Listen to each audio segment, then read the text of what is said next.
But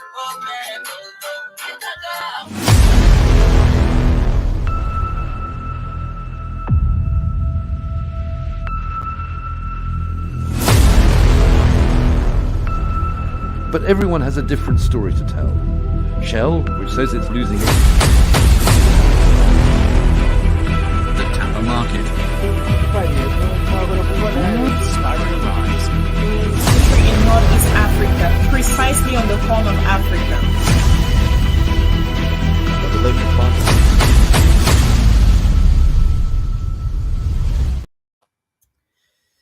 Okay, good morning, family. Good morning, good morning, good morning, good morning. Thank you for coming on this morning. Once again, I'm your host. As usual, this is Frank Mauba, the host for the Revolutionary Repatriation Educational Lecture Series, being held every Friday in a month of 4 weeks. So, today's topic, it says lack of coordination, lack of vision, lack of, let's say, disunity among African leaders is the sole cause of the problem African people are facing in contemporary Africa.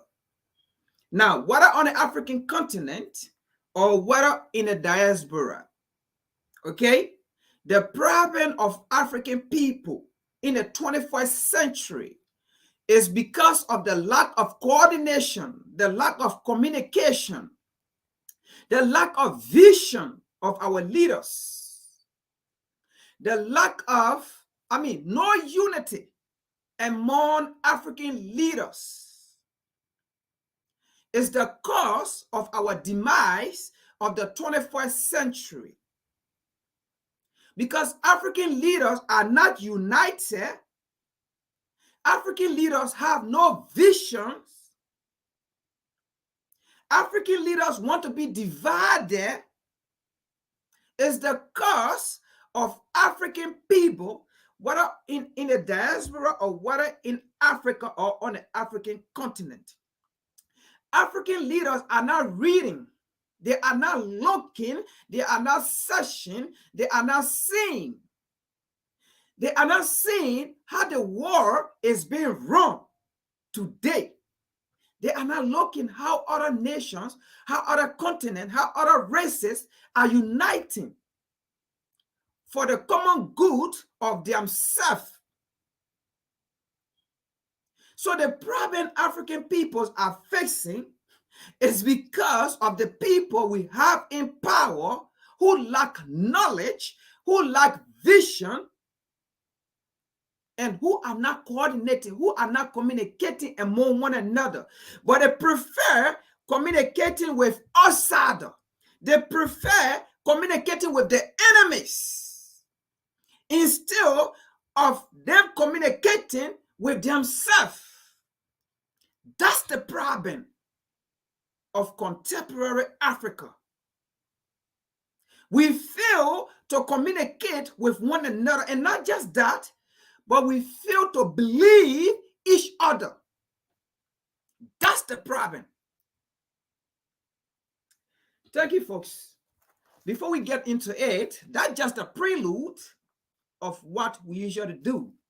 But I just want to welcome you all for coming on, for tuning in. Please share the live and please ask others to subscribe.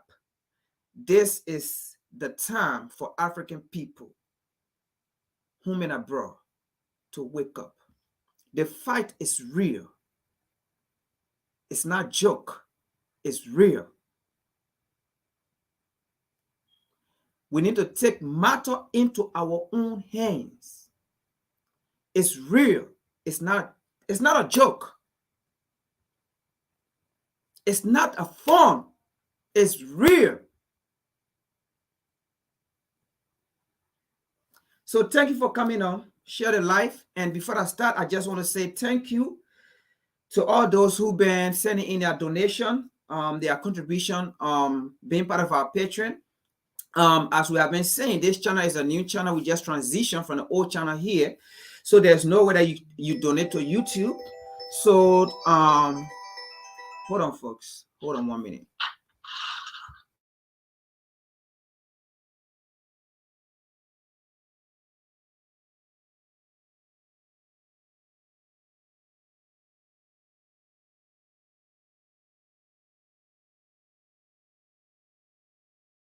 All right, so as we have transitioned, sorry folks, as we have transitioned from our old channel here, so it is difficult. I know we've been receiving a lot of communication that there's no way to donate on YouTube, but you can still go on our website and send your donation there. And the link is also posted in here, so on this live here, so you can send your send your donation on that link as well. We will still receive it. So before I start, I just celebrated my birthday on the 28th. Was my birthday, so happy birthday to me. So I'm just letting you guys know. All right, so let's get into it.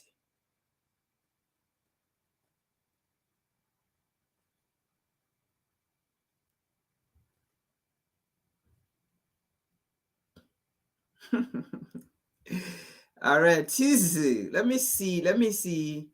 Okay, so there's a question. Let me see if I can go that, because we need to interact with our viewers. So we can talk about that before we can get into what we are here to discuss. Thank you, family. So Tuesday said, at Frank, how are you going to change the leadership in Liberia such that it is more responsible to the people? I have heard these problems from the past 35 years. What having here solution? First of all, it have been more than 35 years. The problem of Liberia is dating back, and which of course is something that the Liberians themselves do not want to talk about, and which is bad. The Liberia problem started from 1822. Okay, it's more than 35 years. So it started from 1822. So Liberia have been ruled by America for 160 years, 150, 60 years. It have been ruled by Washington, D.C. Okay, and that is what they don't want to talk about, because they feel that if they talk about it, Washington, D.C. will cut off from them, and Washington, D.C. will not give them funding. And Washington, D.C. will not be they call it great partnership. Me, I haven't seen that partnership. Okay, so in their mind, if they talk about it, because at the end of the day, if you talk about the history of Liberia, you have to link it to Washington, D.C. If you talk about the problems, okay, the problem of Liberia, you have to link up to Washington, D.C. And if you do that, people think that if you do that, they will be afraid that Washington, D.C. or America will not give them funding, will not give them crumbs, or will not be, how to call it, great partnership or diplomatic relationship. And that is, for me, I don't think Washington, D.C. and Liberia have a great partnership or diplomatic relationship. Okay? It's all about colonial control. It's all about, yes, sir. It's all about obedience. Okay? So it is something that people are afraid to talk about. Me, I'm not afraid to talk about it. It is something they are afraid to talk about it. And I can tell you, Tizo, past leaders that have come that have tried to drift away from the control of the United States, they have been assassinated. E.J. Raw did it, the first president to be assassinated in Liberia, but the same people, E.J. Raw, okay, they killed him. He tried to do it to kill him. All right. And then President Tolba tried to do it to kill him. Okay, they kill him. And then when Doe came there, Doe was a puppet to America. But the moment he realized it, he changed, they kill him. Charles Taylor did the same thing. He was a puppet, they used him. He went and they supported him, they funded him. He fought 14, 16 years war, and they killed the people, destroy over 300,000, but America said over 250,000, but over 300,000 people were killed. And today the country is inferior. Okay? And Charles Taylor said he can't be the puppet to America. What happened? America fought hard, and they took him from there. They carried him far and put him in jail. So the history of Liberia, if you really want to go into it, is America. And that's a battle line. And that is what we have been trying. People have been trying to change. But each time they try to do it, the ego, okay? The ego go in. Psh, psh. So we are still dealing with it. All right? All right. So, yeah, Jibril, that was my birthday. My birthday was on the 28th of December. Yeah, so that's some of the reason. So, to answer your question, I can't change Liberia by myself. It have to be in whole, right? It have to be totally Liberian home and abroad. And the history of Liberia is deep. Okay? If only Liberian home and abroad can realize where the problem coming from, and which of course they know. But there is still rivalry between Liberian in Liberia and Liberian in America.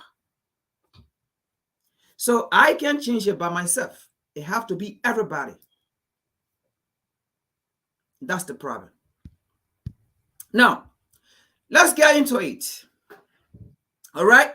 So I'm going to bring out a first video that we're going to watch, and we're going to discuss. We're going to start from there first. All right. And this video is about Zimbabwe. Recently, the United States has put sanction on the Zimbabwean son, okay? Or let's say the President Emerson Mnangagwa, right? The United States has sanctioned his son, all right? Now, the question may become like, what is the interest in the United States sanctioning a president son? What is in that package? Why will the United States government, or why will Joe Biden sanction Emerson Mnangagwa's son? Why?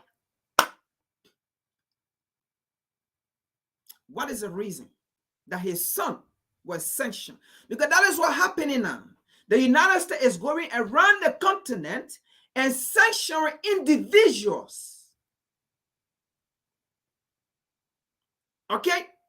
So either because there is no way to sanction that president of that country, so they have to sanction individual, right, that is linked or connected to the president, to make that president weak or to send a threatening statement. Because if he sanctioned the president's son, you know exactly what may happen to the president.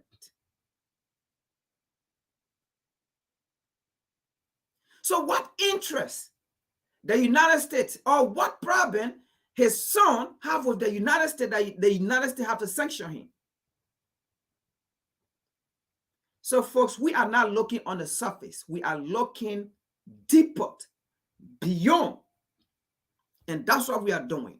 Why did the United States government sanction the president of Zimbabwe son?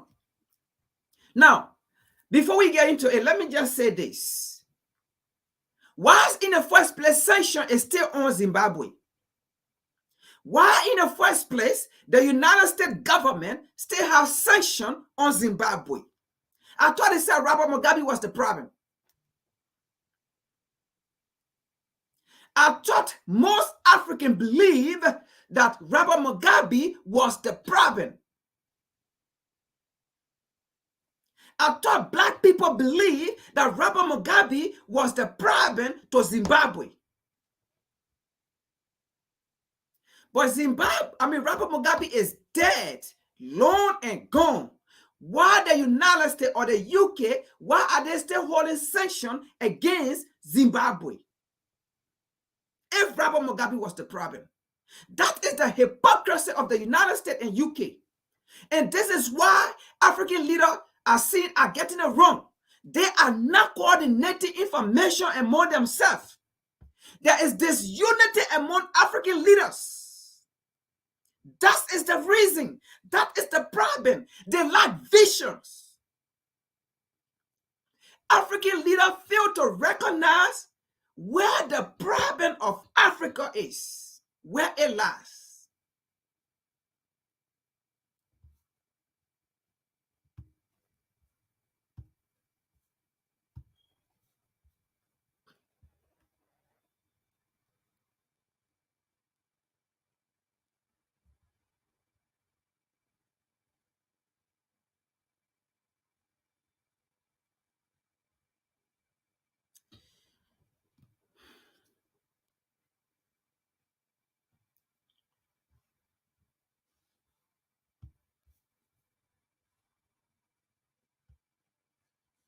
All right, folks.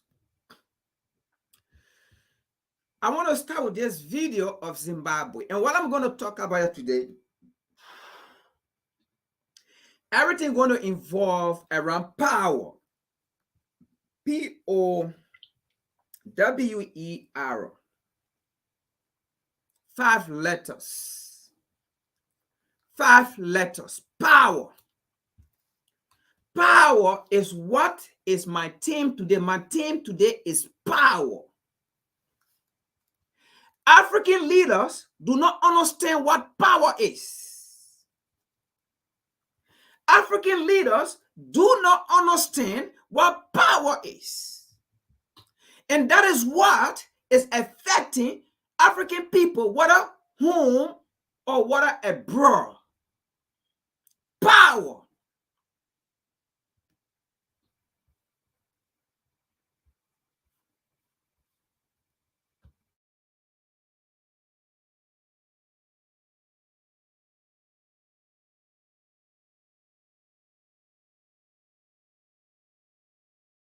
The largest lithium deposits in Africa. Zimbabwe has the largest lithium deposits in Africa. The Bikita mine, located 308 kilometers south of the capital Harare, has the country's largest lithium mine with reserves of 10.8 million tons of lithium ore. In the modern world, lithium plays a crucial role in our daily lives. Zimbabwe, a country whose economy is reeling under Western sanctions, can gain big from this vast reserves of lithium. Now, it has finally decided to take steps in that direction that is bound to annoy the West. Lithium's demand is expected to rise from 500,000 tons of lithium carbonate equivalent, or the LCE, in 2021 to somewhere between 3 million and 4 million tons in 2030. Lithium is the driving force behind the EV industry. Apart from EVs, lithium is an essential part of the technology that powers mobile phones, computers, power tools, and battery storage of energy generated from wind and solar power. Hello and welcome to TFI Global Africa, TFI Global's channel specially dedicated to the cradle of humanity. I'm your host Ananya Sharma. Let's begin with the video report. Zimbabwe has recently imposed a ban on the export of unprocessed lithium. The decision has been taken to stop artisanal miners. These miners dig up and take the mineral across borders to sell. Now, as per the regulation, no lithium-bearing ores or unbeneficiated lithium whatsoever shall be exported from Zimbabwe to another country. However, the ban doesn't apply to the export of lithium concentrates. US sanctions on Zimbabwe have destroyed its economy over the years. The sanctions against Zimbabwe have piled on since 2001. These sanctions have inflicted a myriad of challenges on Zimbabweans, especially amid the global pandemic. These sanctions have also hit the ordinary citizens in the country, pushing them towards poverty. Further, Zimbabwe has lost well over 42 billion US dollars in revenue over the past 19 years because of these sanctions. It is well known how the West has turned to Africa to secure their energy needs after the Russia-Ukraine war. The West wants to switch to clean energy, and it is not possible without Africa. Resource-rich Africa can play an important role in supplying clean energy materials. The US will need far more lithium to achieve its clean energy goals. Lithium is critical to development of rechargeable lithium-ion batteries that are seen as a key to reducing climate-changing carbon emissions created by cars and other forms of transportation. Worldwide demand for lithium was about 350,000 tons in 2020, but industry estimates project demand will be up to 6 times greater by 2030. As there's a huge spike in demand, Zimbabwe has the potential to meet 20% of the global lithium demand.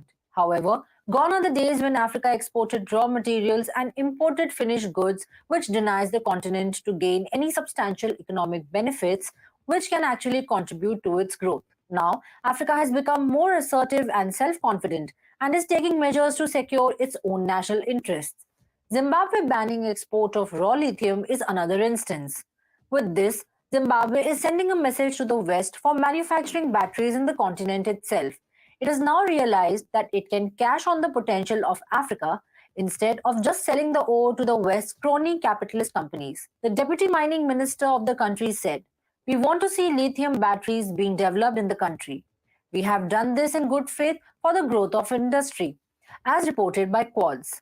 Moreover, the Zimbabwean government has also claimed that it lost $1.8 billion in mineral revenues due to smuggling and externalization to South Africa and the UAE. This is an important step taken by the country as it struggles with dire economic situation since the last 2 decades due to US sanctions. The African nation lost $12 billion through illegal trade involving multinational companies from richer nations.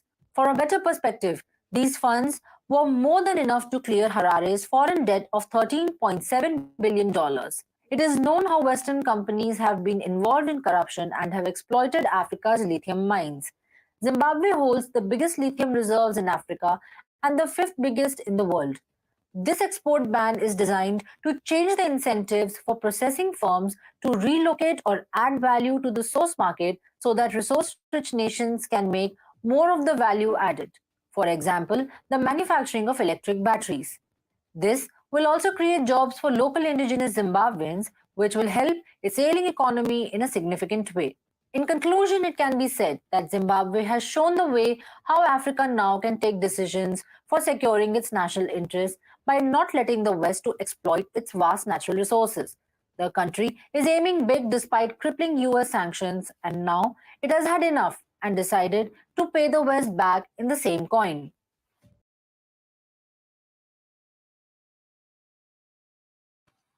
Now, that's the first video, and let's discuss this video. All right? Now, Western media may come out to give you different scenario about why they sanction the president's son, right? They may have their own narrative, right? But the issue here is they cannot sanction at this point of time, right now, they cannot sanction the president, all right? Emerson. They cannot sanction Emerson, or they cannot, because sanction is already on Zimbabwe. So they cannot go ahead to sanction the president because they have no reason yet. Okay? They have no reason yet. So, but the president's son have crossed their path. So they're going to use that means to sanction the president's son so that there will be more weight on the president. But why did they sanction his son? Because he came in power long time, they never sanctioned him, right? They never sanctioned his son, right? But the moment he started putting ban on the natural resources of the country, especially this crucial time where those resources are so valuable to the West, because I don't want to say to Africa, because we have never benefited. African people have never, ever benefit from any of the resources of any African nation. Maybe African people have to travel to the so-called developed world before they can know or they can realize that that is their resources. But there is nowhere on the African continent African people have benefit from any resources. But because this president has put a ban on a mineral resources like lithium that is so valuable to the West, because it's not valuable to Africa. If indeed it is valuable to Africa, I think African leader, by this time, African leader who have come together. They will come together and recognize that if resources is in Zimbabwe, if we come together and coordinate among ourselves, if resources is in Zimbabwe, it's not just going to be used for Zimbabwean alone. It's going to be distributed all of African nations. If a resources is in Liberia, for example, that Firestone, is not only Liberia going to benefit, the entire African continent will benefit from it. Not only Liberia. And that go to all the African nations. But because they do not want to come together, everybody want to be in our so little individual, tiny, stupid nation. As they watch their people suffer, die, they love it. Because they can get the chance to travel to the so-called white man war for treatment, for luxurious life. But how can you travel to another man's country to live a luxurious life, but you cannot build that luxurious life in your country? What are you afraid of? What are you being so mean and stupid and greedy on the people you say, on your own nation you represent? You already know the importance of the resources in Africa. And you allow some white man to just come and fool you and just take your resources out. And then take it to their war. Develop their war. Develop their economy. Whatsoever their technology. And then they look down on you. That is power. They look down on you. And the most saddening part about it is, they look down on the people you serve. They disrespect the people you serve. They call them all kinds of names. And then after that, they come and read books and they say, you African leaders are corrupt. Because they see the stupidness in you people. They see that you people lack visions. It can never happen to them. They see that you people don't have unity among yourselves. It can never happen to them. Look at what is happening around the world today. All these Western leaders are united. They are coming together. At the end of the day, they know that if they don't come together, I don't even know. African leaders, the world right now depends on Africa to survive. Aren't you seeing it? All of them depend. America depends on Africa to survive. If not, America is done. Europe depends on Africa to survive. If not, Europe is done. China depends on Africa to survive. If not, China is done. Australia depends on Africa to survive. If not, Australia is done. Now it is time for you to show your power. But no, you still want to be slave.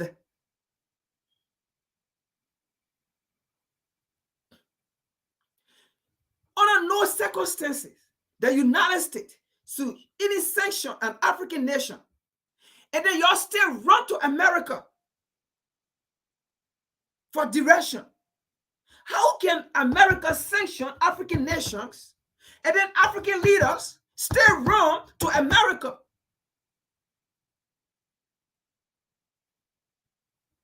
Does that make sense? A nation that does not want to see a continent to rise and still putting sanction on you, that is divide and conquer, because you still run to her. How about the other nation that she sanctioned because of her selfish interests? Are they not human beings? Are they not African? Why are you guys not uniting yourself?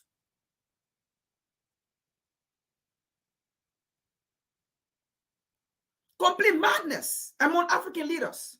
Complete madness. And then, I don't know if you guys go for the AU meeting. I don't know what you guys discuss in AU conference or conferences. I don't know what you guys discuss in there. Because I don't think you guys discuss anything pertaining to African people. What you guys discuss is how you guys will bring the West, how you guys will bring America or Europe into Africa to solve the African resources. That is what you guys discuss.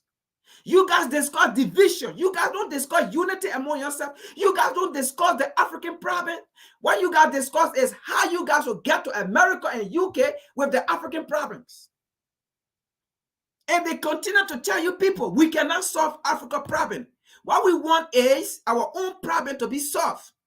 They cannot solve your problem. So what is happening with you people, African leaders? What is going on with AU? What is going on with ECWA? To the extent Nana Akufo-Addo just had a summit, the so-called U.S. Africa Leaders Summit, and then he went back and started blaming Burkina Faso. When the United States don't want to even see Burkina Faso, they're already talking about sanctions against Burkina Faso. They're already putting they're already drawing a demarcation with Burkina Faso. And then Nana Akufo-Addo putting blame on Burkina Faso. Why should you do that?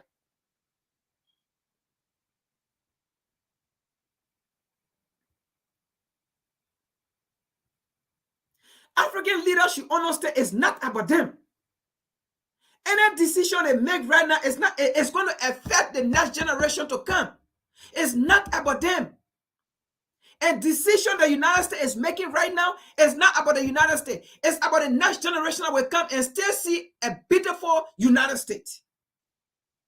It's about the next generation of Europeans that will come and still see a beautiful Europe. It's about the next generation of American that will come and still look down on African people. It's about the next generation of European that will come and still look down on black people. And you continue to give power to these people. They already know at this time, without Africa, all of them going to perish. And you still giving them that power. Why you perish? Why your people perish?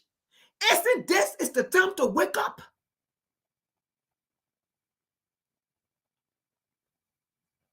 That's the reason why they put sanction on the president's son to weaken him, because they had to find a way to make this Zimbabwe president to surrender to them.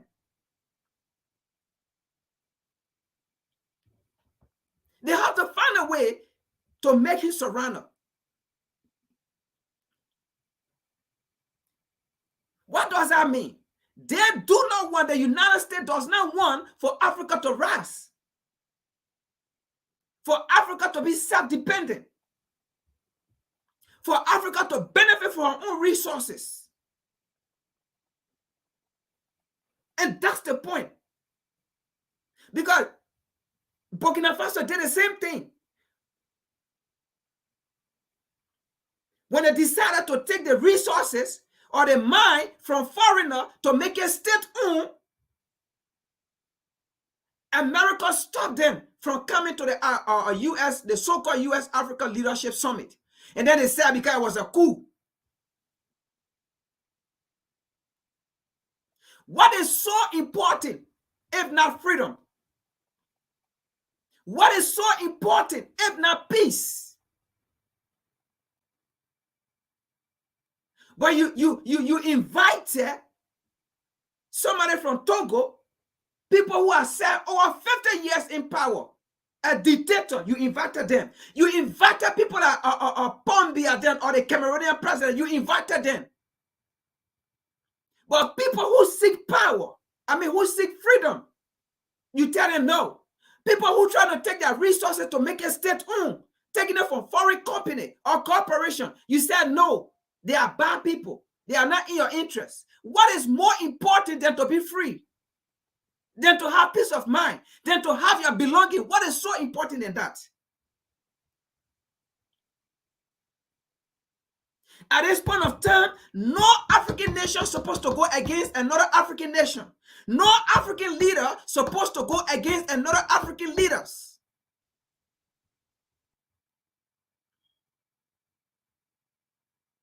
This unity among yourself, that is what causing problem among black people, and it's going to happen in the next generation to come, where European and the so-called American will be looking down on African people and insulting African people the way they want to do it.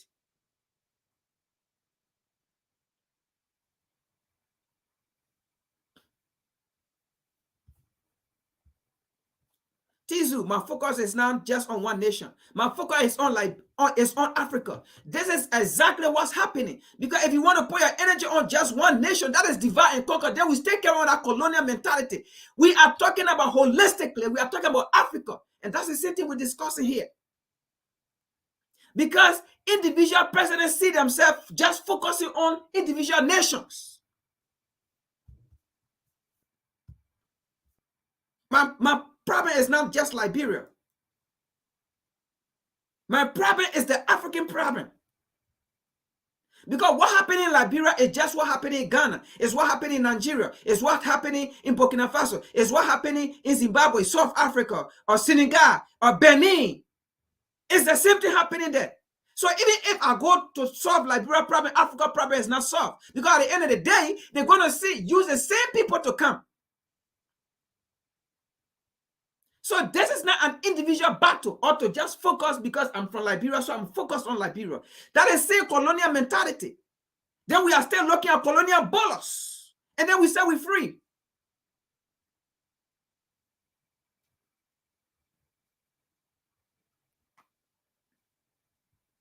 Let's look at the next video. Okay?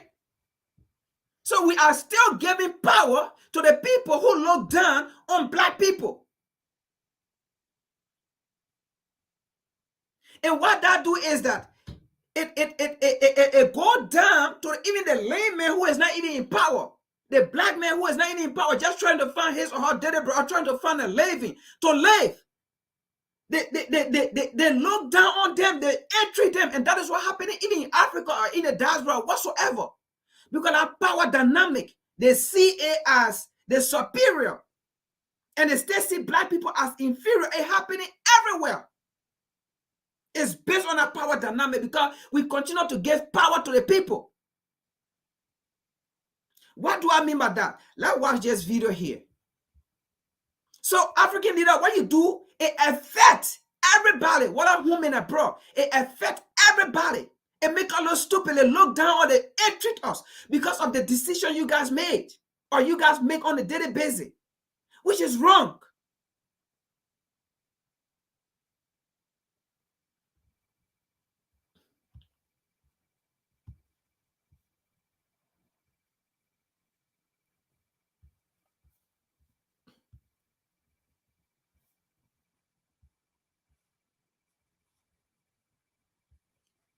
Now, this next video I'm about to show here, it just happened in South Africa on the 25th. All right? This so-called Christmas celebration. This pagan holiday. Okay? And why this happened? It's happening because it relates again to the same decision African people make.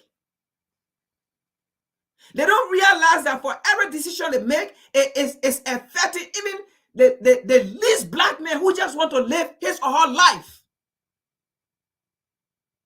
Because the power dynamic has still been given to these colonizers.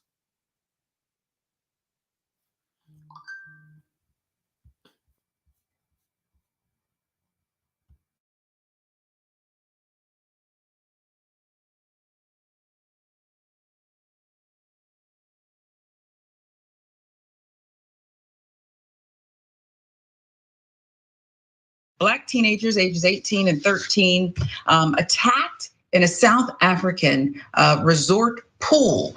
You would think apartheid was still, going strong here. Let's tell you a little bit about it. The teens were attacked at the Sport Resort and Conference Center, South African resort, on Christmas Day. This happened by at least 3 white men. The teens and their sister, who uploaded the video to Twitter, said the white adults claimed the pool was reserved for white people only. And what year is this? Yeah, and with that history, this is what we're doing here? Apparently, yes. After verbally arguing with the older brother, this man attempted to strangle the younger brother after having shoved the older brother into the pool. The older brother gets out to place the man in a chokehold. A few moments later, this white man in the blue shirt there can be seen grabbing the younger brother by his hair after the initial attacker and older brother are still struggling. Now, it was only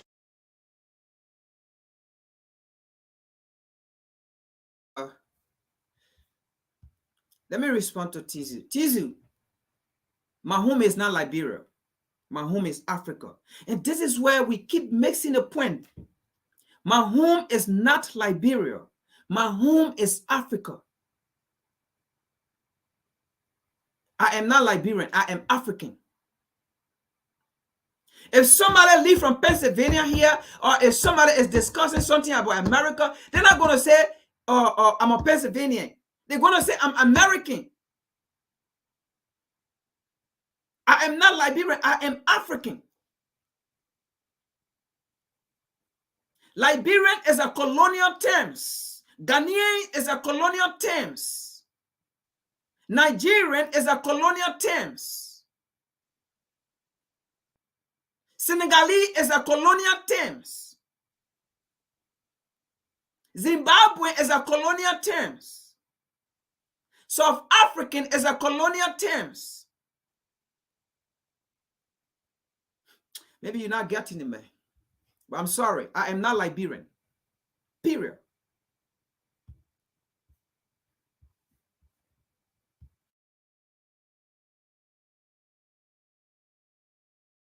only when witnesses tried to intervene that more white men like this guy were seen joining in on the attack of the teenage brothers. Okay. First, attacker continues to struggle with the older brother before another white man pushes the older brother and his attacker into the pool.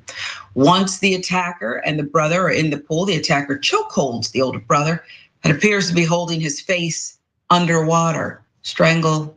Should we strangle or drown you? You know, this is just horrific behavior. And again, lots of people joining in here. Then the man who pushed them jumps onto the older brother's back, pushing him further down underwater. The teen's father, Brian Nakin, spoke to SABC News about this traumatic incident. As we were relaxing, the boys came and told us that they are being prevented from using the pool by a group of white adult males. They said they were told by the men that the pool is only reserved for people who are booked here at the resort. When they went to the pool to intervene and told the gentleman that we are also booked here, notice how they just assumed that, you know, they're the only ones that can enjoy this resort and not day visitors. So we thought the issue was resolved, but we're shocked to hear. Now, you see, one of the reasons why, as Black people, we need to fight together. Is this not what exactly happened in America here? If Black people go somewhere and they think that Black people are not supposed to be there. So this is not about, I'm not part of Africa, I'm in America, so I should fight only for Black people in America. No. Then that would be a colonial mindset, because the same situation, the same fight in America is the same fight in Africa. It's the same fight in Europe. It's the same fight in Australia. It's the same fight in China, in this Asian country. So this is not about, I'm not part of that other part of the world. I only belong here, so I will solve here. So you see what happened in South Africa there. It's not the same thing that happened in America. They be calling police on Black people because they feel that Black people are not supposed to be in a hotel, or Black people are not supposed to be in a pool. They don't have money, or they are pig, or they are dog, or they are not human beings. They're not supposed to be there to take shower with white person. That's the same thing happened, right?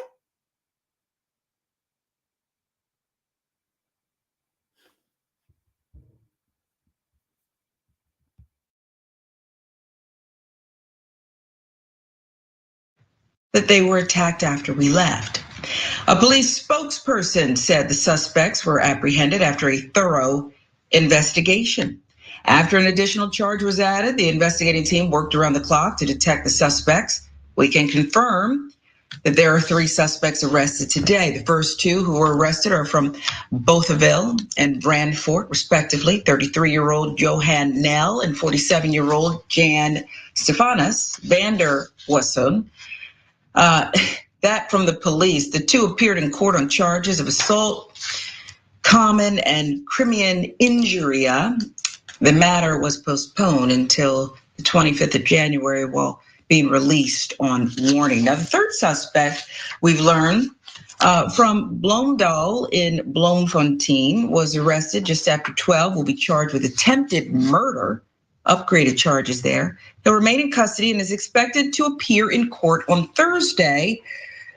So that's tomorrow. He'll be in court, so we'll continue to follow it on the main charge of attempted murder.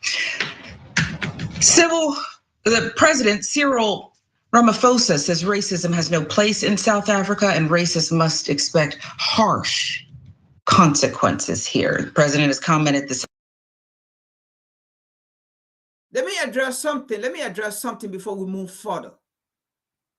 What happened with this case? They have not yet come to conclusion in the court, but what just happened to this case? What happened? The parent of this kid, of this little boy that was being drowned in a pool by a selfish white man, by a demon, by a devil, trying to kill this young man. They're charging assault, not manslaughter.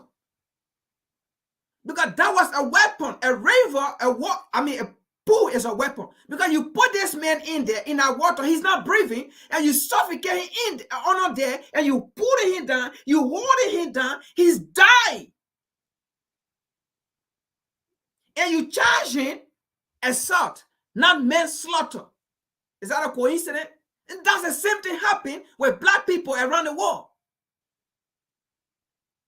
In Africa, you will be thinking that will be the least place that will happen. But it happened in Africa, South Africa. Or we all know what South Africa means.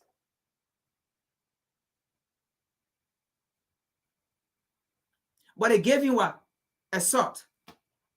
After beating this little boy, put him in a pool, trying to kill him. So this is not about, if you are not in this part of the world as a black person, this is not your fight. But look at what is happening. It all intertwined. It's all the same. Whether you black, whether you live here, it all intertwined. By who? By the same people.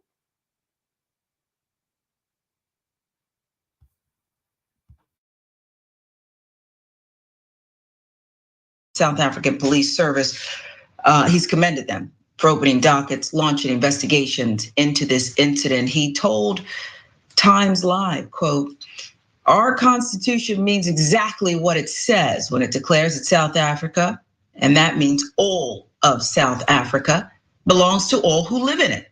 As Black and white South Africans, we should be united in condemning all manifestations of racism and attempts to explain or defend such crimes. Racism is not a problem to be fought by Black South Africans only." And there's this from the resort. Spokesperson Nick Mitchell said the establishment does not practice or allow any kind of segregation or racism, hoping to distance itself from the ugly incident that happened on its premises. It referred the details of the incident back to the police. It's something that the president said, Ben, that struck me, because it's a recurring theme that I think the privileged people sometimes need to be reminded of, often need to be reminded of. It's not for Black people to fight this, okay? And I wonder if you can respond to that. What the president's saying here is, you should be more appalled at this. More people should have stepped up. Yeah, no, 100%. Like, because like fundamentally, right? When you are, especially in a country like South Africa that has a history of like apartheid and extreme racism. Like I'm talking about, like they literally like tested like chemical and biological weapons on black folks in South Africa. Like that's this country, like they have a very, very sort of horrific history, right? Which obviously the ANC has worked to like reconcile and move past. But like, and this is one of the big challenges when you're talking about decolonization efforts and when you're talking about, ending systems of apartheid and stuff like that, is there is still a lot of informal power that exists in exclusively white hands, right? Especially when it comes to the distribution of wealth. And so you end up having like a lot of like exclusively white spaces that end up happening in countries like South Africa and the United States of America. And fundamentally, like you need to make racists feel uncomfortable. And if you are not actively working to make racists feel uncomfortable, then you are going to be making black and brown folks uncomfortable. Like just by definition, you are choosing, right? And not choosing is choosing, right? Like if you choose not to say anything, that is making a choice. You are making the choice to let the racist people feel comfortable and to make black and brown folks uncomfortable. It's quite literally that. And it's more than just uncomfort, because we know when you have systemic imbalances of power, that can also lead to direct violence, as we see right here. And so like all of this is just, to put it in historical context, I think it's just wild because right wingers to this very day like to pretend that the decolonization projects and the truth and reconciliation progress that has been made in South Africa is equivalent to some sort of like white genocide. Like you have white supremacists that freak out about that like all the time, about like different like land redistribution movements and land reforms and things like that. When this literally still happens, And like the fact that, people like Elon Musk's family can have the generational wealth that they do from South Africa, I think is maybe evidence that the ANC could have afforded to go even a little bit further in redistributing the wealth. Because like fundamentally, it was all wealth that was stolen in the first place. That part, okay? And you wonder why, may she rest in peace, people from so many other countries were saying, we're not celebrating the Queen's legacy here, okay? Queen Elizabeth, right? But there's this word comfortable that you used, and I think it's so appropriate because I tend to think you actually can't learn. You actually can't learn to do better unless you allow yourself to be uncomfortable, unless you allow the discomfort. And if you're an other, like those of us are, we're used to being uncomfortable. We're used to being that is not, quote unquote, the mainstream. And so I wonder how you convince people who enjoy so much privilege, wealth, opportunity, that they need to get uncomfortable. Yeah. I mean, I'm kind of torn on this because part of me is a little bit doomer and part of me is just fundamentally believes that you need to take people's power away. That like, if you want people to stop being harmful, you have to first take the power that they have to commit harm away from. Now, that is where I want us to get power, like he said. I mean, I don't care, African people, I don't care how you can sit with white folks and discuss your problem from now to Judgment Day. Nothing going to happen unless you take power away from them. And that is the theme today. And that is where African leaders are so naive and they have yet to understand. But instead, they still give power to the same people.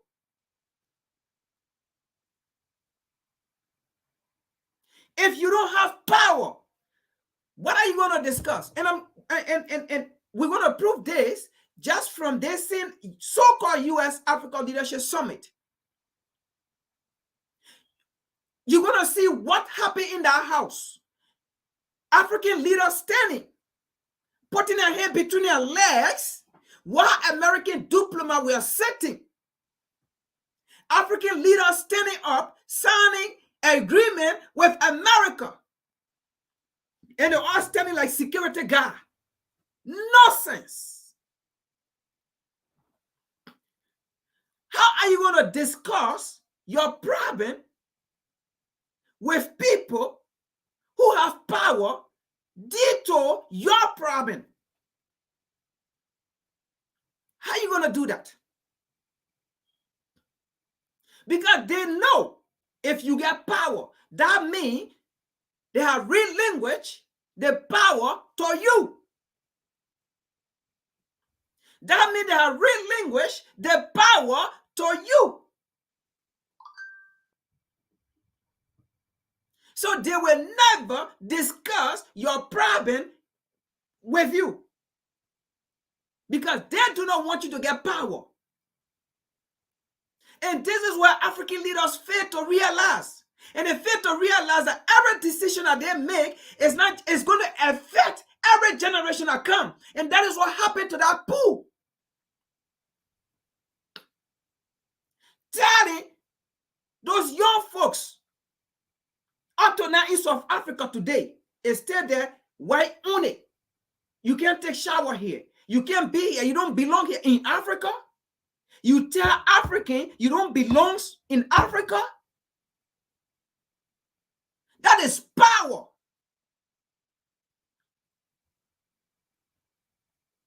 It is power that will make me to come in your house and tell you to get out of your house. It is power that will make me to come in your home and says you cannot sleep on your own bed and you don't sleep there. It is power.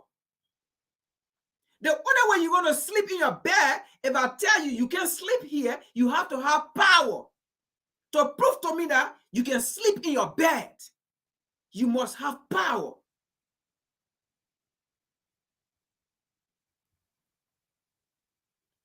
Or until our leaders, whether both on the continent or in the diaspora, anywhere, until they can realize that African problem will never be solved by coming to sit on the table with a white man.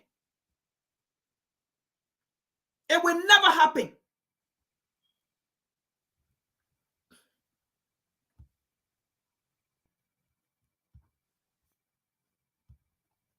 Now,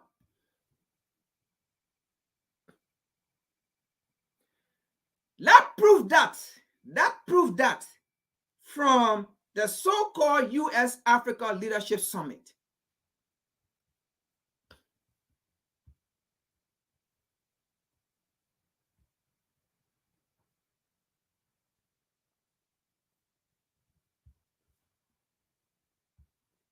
We're going to prove that from the so-called U.S.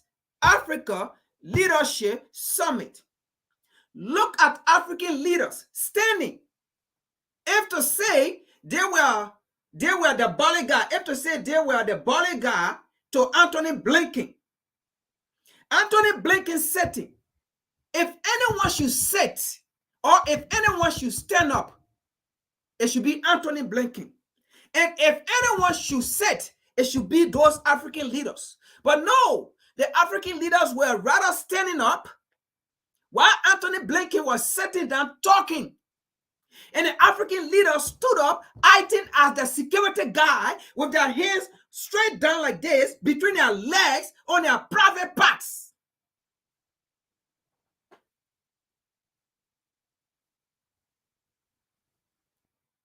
You see the problem? That is the problem with African leaders.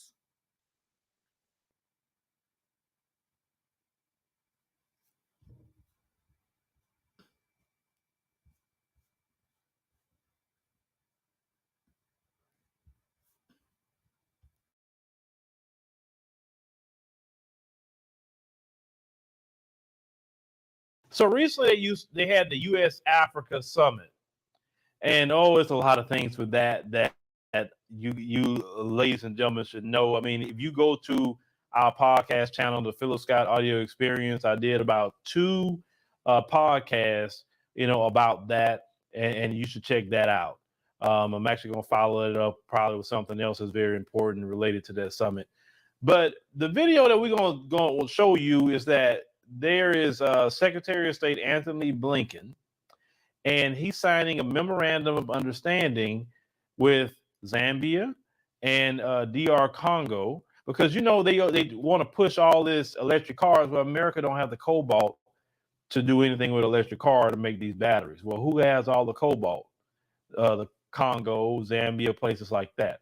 I want you to listen to what this memorandum of understanding is going to do, and how these leaders, and not the people, but these leaders literally just gave America their supply chain and all access to their cobalt. But let's roll that clip.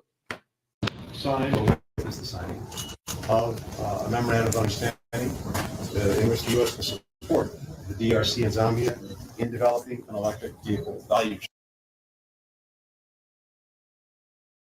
Now, folks, look in there and see the Zambia president standing up. How you going to sign an agreement, a memorandum for both countries to benefit, and you standing up like a security? What does that mean in the first place? You done. It means you done.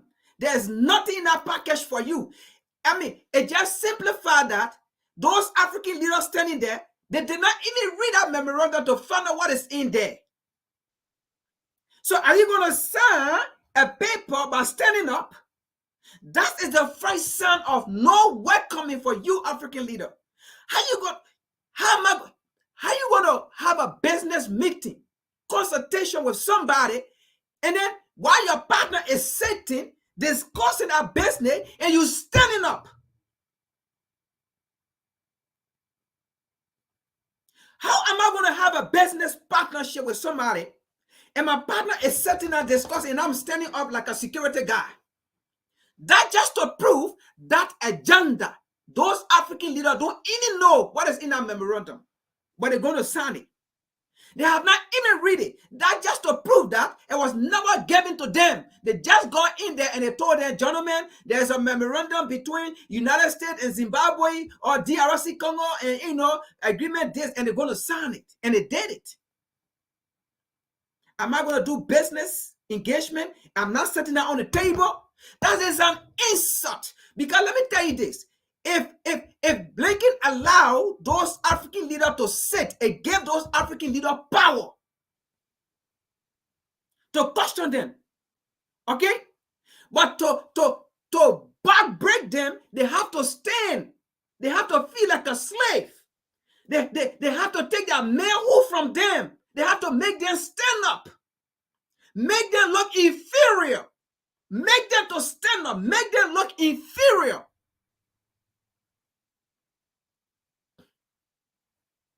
And then they were signing. They have to look at us as superior.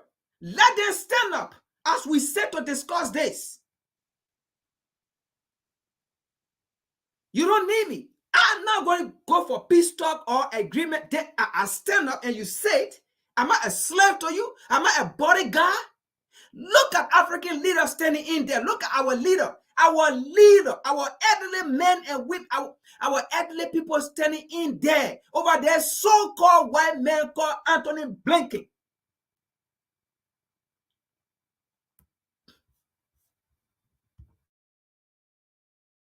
I don't blame Anthony Blinken. I blame the leader in there. I don't blame him. Because I will tell Anthony Blinken, I am out of this place. I will tell Anthony Blinken, that's been disrespectful to me. I will walk out and leave him standing there. I don't blame him. I blame those leaders in there. And that's the same thing we're talking about here. Because the African leaders are not coordinating information among themselves. They are not communicating with one another. So they have to go home with some kind of a financial package. That is why they were in there. They were just in there, just waiting to sign up people. And in fact, the more time Anthony Blinken was talking, those African leaders, to them, it was a long time. He was wasting time.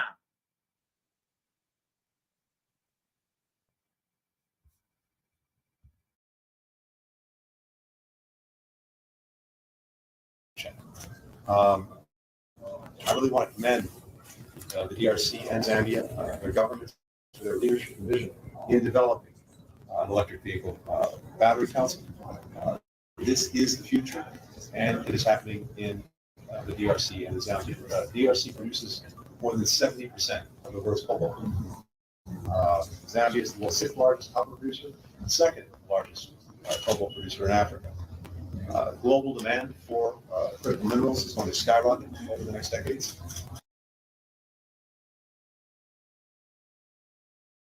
Sorry, folks. Now you understand why they put sanction again on the Zimbabwe president's son, because there is no reason here for them to put sanction.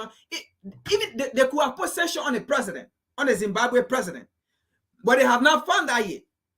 Just by you taking your resources and making it national and taking it from corporation and saying that our resources will not be sent to America and Europe, just the resources, we need to process them here. That is not enough reason to put sanction on him yet. So if they have problem with the son, they have to put sanction on the son so that it will weaken him, so that he will make a U-turn to the United States, so that the sanction will be uplifted on his son. But you see why they put sanction on him already, because that resources is vital to America. New coming industrial, how they call it, invention. It is vital. So since Zimbabwe is making it not, how they call it, or state-owned, and Zimbabwe is saying nothing will be exported. If anything from Zimbabwe will be exported, it will be a finished product. America does not want finished product, because she will be spending more money.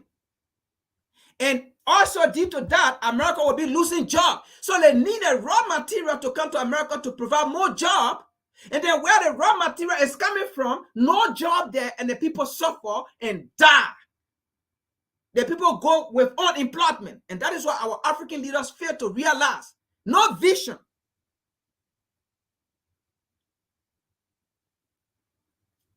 So she turned to Zimbabwe, to DRC Congo and Zambia. Now, why the Congolese government signed this deal with America?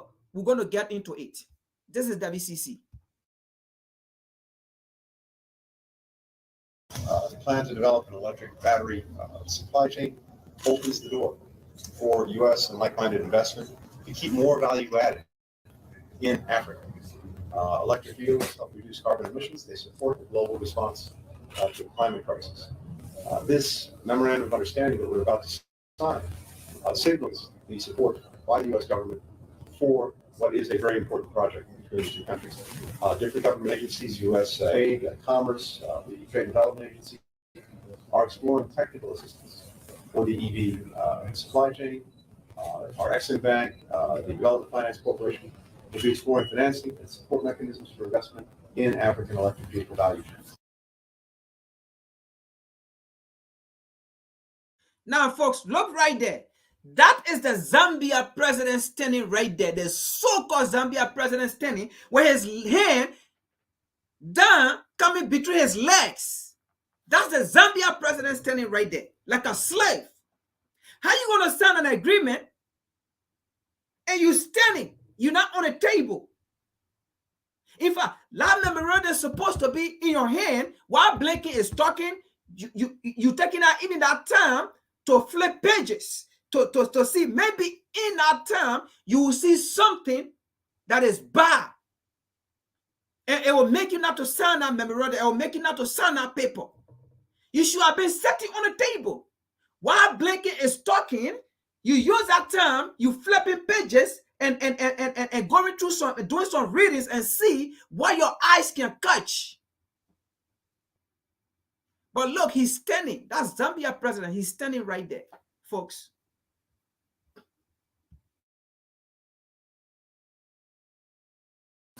So this is, I think, an important moment to take note of. Truly important. So this is,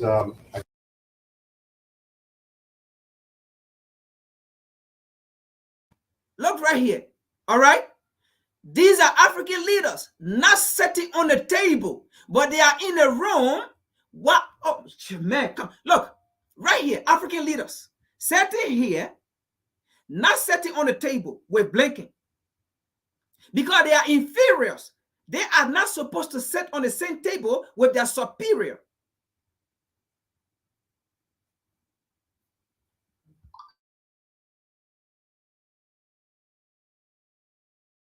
I think an important moment to take note of a truly important initiative for the future, not only of the DRC and Zambia, not only for Africa, but potentially for the world, as more than anything, we're together in combating climate crisis, together in developing new renewable sources of energy, together also in building out economies for the future. This is a part of it. So it's an honor to be with my colleagues, to be able to sign, and it's an honor to have other presidents here to witness this initiative. Back.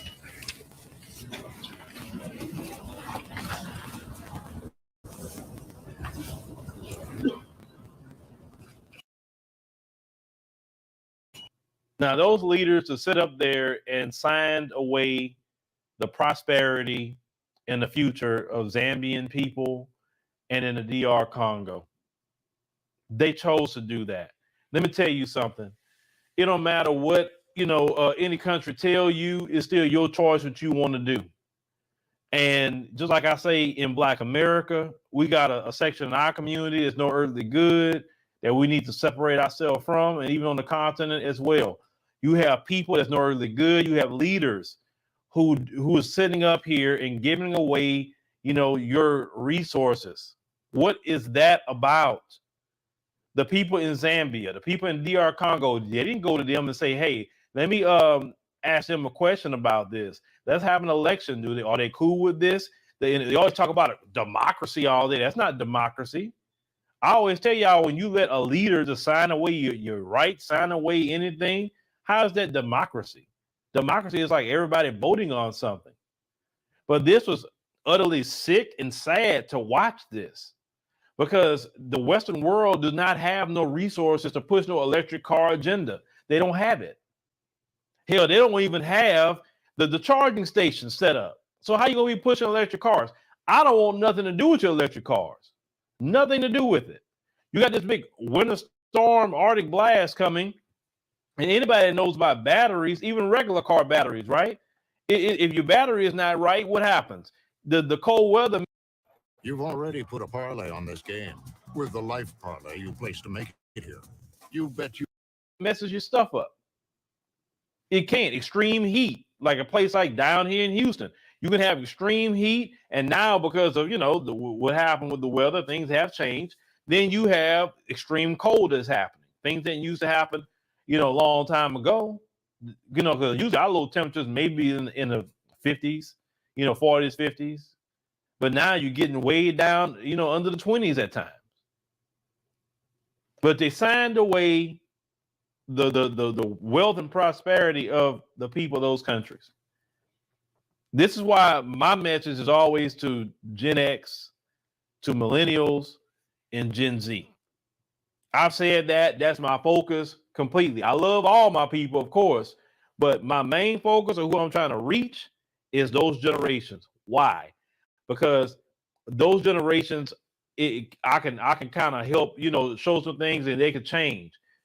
Some of these old, and think about it, all these leaders are not in that age group, what I'm talking about. The Gen X, millennials, Gen Z. They're not in that group. All these leaders that's over there, that's doing these things, are part of that older baby boomer crowd. The majority of them. And that crowd right there do not want to give up power. That crowd do not want to bring in the younger brothers and sisters in. They don't want to do it. Whether here in America, over there in the continent, all over the world, that generation right there, they do not want any kind of change. Have y'all noticed that? They rather die in office than have younger people come in. This is all over the world with that particular generation. But that was very sad to watch. Very, very sad to watch. And do you know that they was inviting different influencers to the U.S. Africa Summit? And do you know they did not really invite no Black American influencers like that? I'm talking about that really speak on these issues. They were inviting, other people. They were. Matter of fact, I don't want to fully say everything. I don't need to say, but they were just inviting, people from the African continent, right? But they did not invite Black American people there. And you know why they didn't invite Black American people there that speak on these issues? And the U.S. Africa Summit of all things to what Black Americans need to be, right? They clearly said in their fact sheet that the African diaspora includes the descendants of enslaved Africans, but you didn't have the descendants of enslaved Africans there. See, if you had the descendants of enslaved Africans there and they would have saw what was about to happen, they're about to say, hey, do y'all know what y'all about to do? This dude about to take all y'all, you know what I'm saying? We'll say something. And that's what they don't want. They don't want us bringing up reparations. They don't want us telling them, hey, this is what's about to go down. Because believe it or not, when we do go to the continent, they want to hear what we got to say. Look at the responses I got even when I was in Kenya. What we talk about is what they want to hear and what they want to engage in. And they know that. The Biden administration knows that. That's why I said, oh, no, keep them away. We do not want them at the U.S. Africa Summit. But you know what? You could try to keep us away, but, we're going to go to the motherland ourselves and talk to our people. That's all. That's it. Because it's all about thorough education. And the days of finessing and doing what will happen in this video, those days are not going to. And then if you read the strategic things they want to do on the African continent, they don't give them nothing. They give them nothing. Basically, the country's going to stay exactly the way they are. And they wonder why they prefer China, because China go build them an airport. China go build them an expressway. China go put up some cell phone towers. China build them a hospital. But y'all just come in there talking about, oh, we're going to just use our military to help you do something about the country still dealing with the same issue. At least if China trying to get access to something, they trying to say, hey, yeah, we want access to the cobalt, but here's a brand new airport. At least they doing that much. Like they give it something to get something in return, but that's not even happening. That's why I don't understand. Them leaders on the continent got to go too. Just about the majority of them got to go. Because young people, y'all got to get involved in politics in your countries because they're still selling y'all down the river.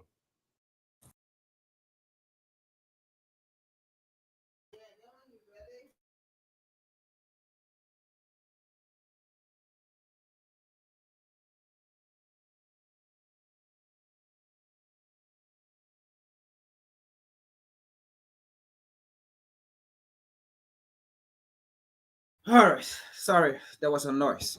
All right. So you heard what is going on down there, and you heard from Phil what he said. Okay. And let me read something from the Bible here. I'm always using the Bible. Okay. Let me read something here. And what he said about a younger generation, like the older generation, they do not want to bring in the younger generation. But the reality here is the younger generation are the people that have the knowledge, that have the vision, that have the unity, that have the mindset of uniting Africa. And the older generation, like he said, whether in America, everywhere around the world, whether on the African continent, the older generation are so stubborn and lack vision. And for that, they do not want to bring in the younger generation. But the younger generation are the people that are blessed. And this is coming from our forefather. Look what is about the younger generation. Okay? I'm going to read from Psalm 8, verse 2. Psalm chapter 8, verse 2. It says, hold on.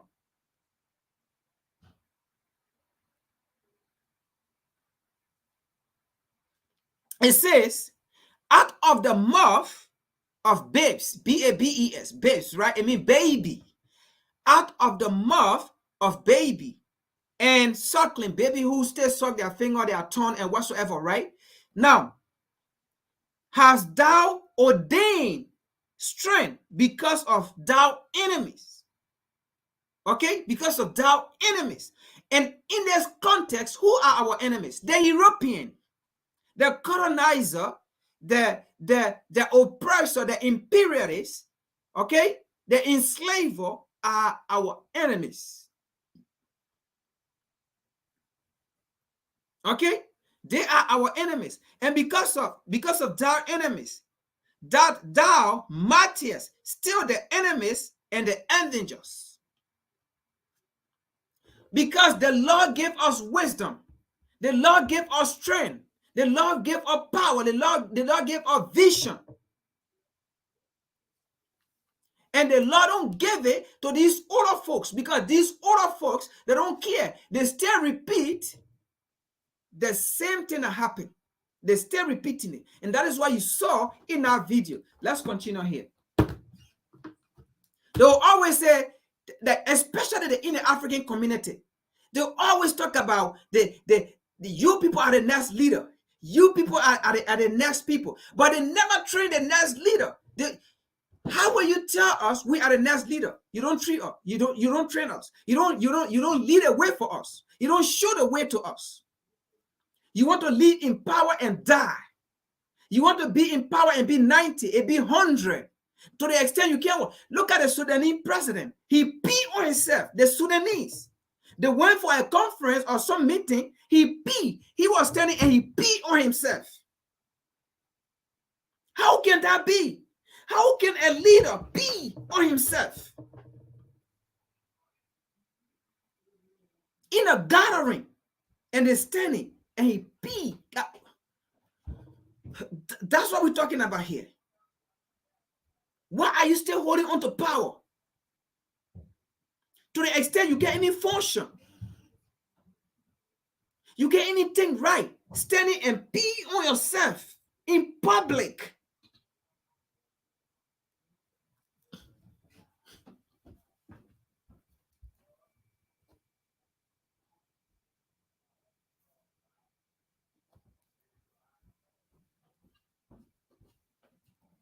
Let's see the next one here. Let's go to Anthony Blinken stupid statement he make here that make African leaders to go wow.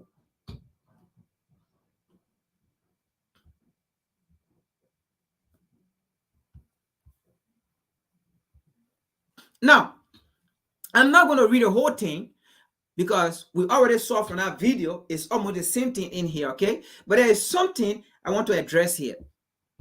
Now, so with the US-Africa Summit, okay? So what they did here, they were taking African leaders in different rooms, okay? Making them to stand like slave and controlling their mind, making it afraid. All right. And like Phil said, they never took African in the diaspora who know the subject matter, because if they're going to do it, those African would have informed those African leaders that, wait, are you going to sell your mineral? Are you going to give your mineral resource to so person while your people are there in the first place? Look, let me address something here. All right, let me address something here. It says the United States has signed a memorandum of understanding with the Democratic Republic of Congo and Zambia to help them develop an electric car, to help them. Now, let me show you something here. If anybody read this, right, it sounds good. I'm not going to read the whole thing, but I'm just want to give some analysis here. If anybody help them, if anybody read this, it sounds very logical and nice, right? But this is metaphor right here. This is metaphor right here. It says what? To help them. Who are them? To help them develop electric car. So let's first of all discuss this. Are Zimbabwean, not Zimbabwe, are Congolese and Zambian disabled that they cannot do for themselves, that United States have to go to develop electric car for them? Those are the questions now people need to ask. So are the Congolese and the Zambian disabled in society, where the United States have to go in to build electric car for them? That's another question. The next question here is, the United States say they want to build electric car for Congolese. Who are the Congolese that are going to drive those electric car? When there is chaos, there is war.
Sorry, I don't know what happened there, but I think they disabled me. That I don't know if you are even hearing me.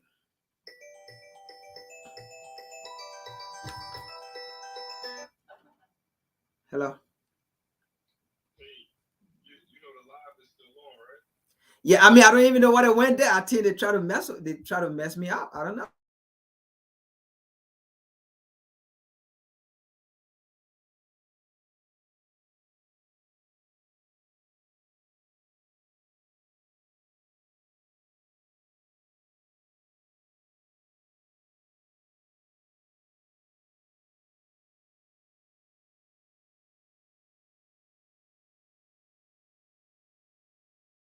All right, folks. So I guess what I talk about you wasn't hearing me because I don't know what happened there, and I don't know, they try to shut me out. But again, that's the same thing we're talking about here. We don't control none of these things. They control it. So the moment you want to talk about something to educate your people, to them is a problem because you are trying to educate your people. To them is a problem. So they shut you down. You see it? So the article that I just put out, but you aren't hearing me, I don't know if I can, let me see if I can still get it, but I think I have removed it, but I don't want to go back to my email again. Let me see. Let me see here. Let me see here. Let me see if okay, I can't go back to my email now. All right. So basically, the last article I just put out, it was Anthony Blinken, talking in reference to the video that I show you. And he was saying the United States going to help Zambia and DRC Congo to build electric car for them. Okay, the United States going to help DRC Congo and Zambia to build an electric car for DRC Congo and Zambia. That is to say, DRC Congo and Zambia, the citizens are disabled. They cannot do for themselves. Now, the question then becomes also, what happened here? I just gone dim again, but I don't know, something happening here. But the question then becomes, why will the United States build electric car for DRC Congo? Who's going to drive it? Where is the rule in DRC Congo to build electric car? Now, are those electric cars, will they be manufactured in DRC Congo or they will be manufactured in the United States? Of course, we know they're going to be manufactured in the United States because there is no factory in DRC Congo to manufacture electric car. So that means the resources of the country will be taken out just like how it's been taken out. And the resources will be brought to America here. Okay? Who's going to drive the electric car? When no war in the country, when there's war in the country, the people are suffering. About 80% of the people don't even know nothing about car. 80% of the people in the rural area, in the bush. As we speak right now, there is war going on. There is conflict. As we speak right now, people are dying. As we speak right now, people just want to live. They are not even thinking about God. They just want to live. So if the United States is very serious about helping DRC Congo, the first thing is to end the conflict, to end the war in DRC Congo. Give the people peace. And second, go after all those foreign companies in DRC Congo that are supporting and funding rebels. But I know America will not do it because she herself is involved. She will be involved. She will not do it because the United Nations herself is involved with the situation in DRC Congo.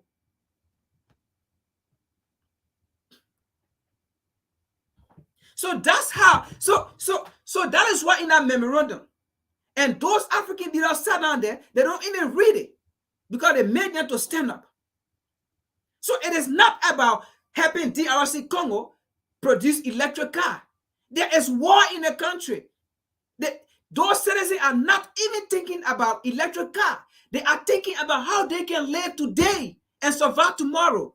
That is why they are thinking how they can live today and survive tomorrow. They are not thinking about electric car. because those electrical will not be manufactured or built in DRC Congo. Factory will not be built in DRC Congo. The resources is going to be taken out of DRC Congo. It's the same looting. So what does the United States want to prove to us? And tomorrow, it is the same United States journalists that will come out to blame African leaders that they are corrupt. Yes, they will be right because you African leaders are corrupt. It is the same United States tomorrow will come and sit down on BBC, on CNN, on Al Jazeera, on ABC, and then says African leaders lack vision. It is the same China that will come and sit on and says African leaders are not united. It is the same place that will come and sit on tomorrow and says African leaders have no vision for their people and for Africa. They will come and say it tomorrow. Will I blame them? Absolutely. I will be so glad and happy for them to come and point fingers at them.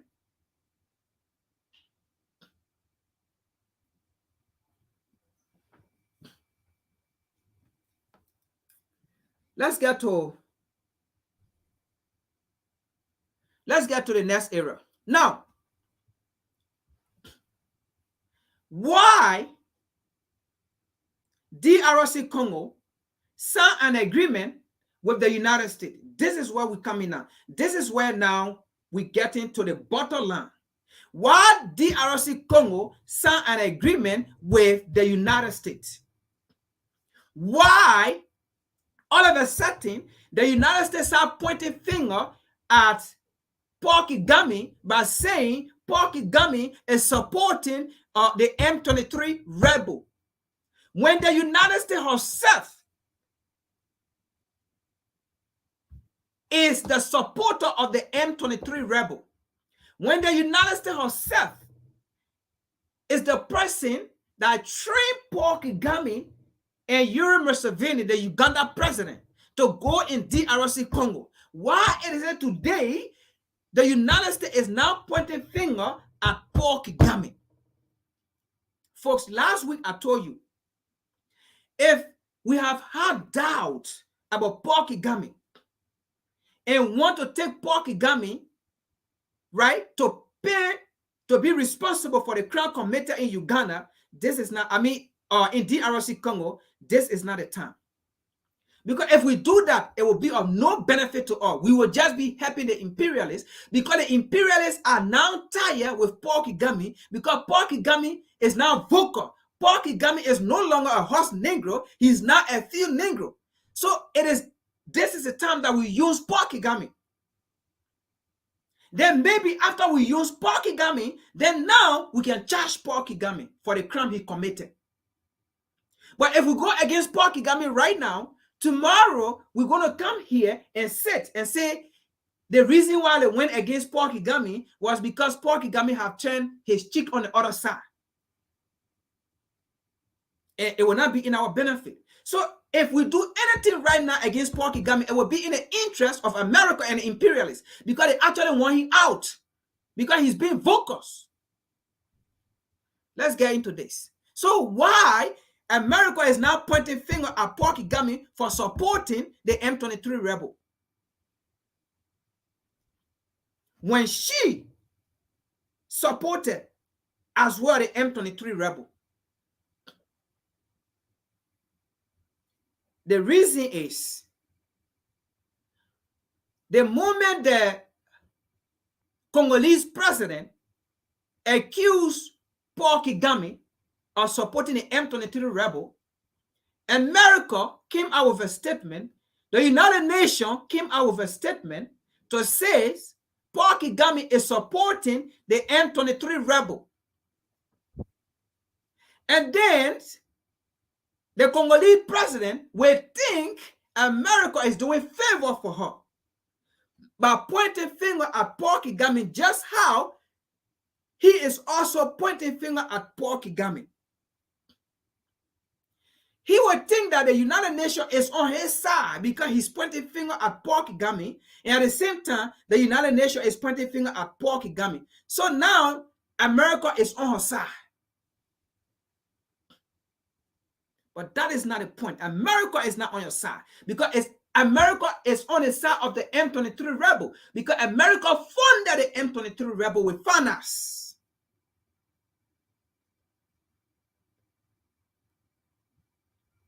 Let's see here.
All right, Tizu, thank you. I will check into it.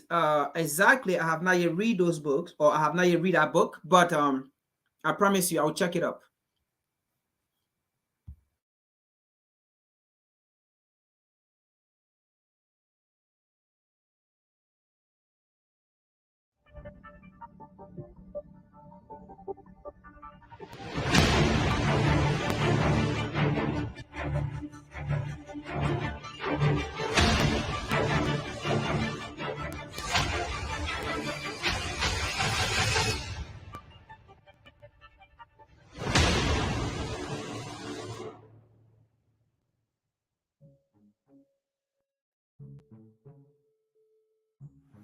Thank you very much. My name is Ansoy from the BBC. I have a quick question for President Kagame.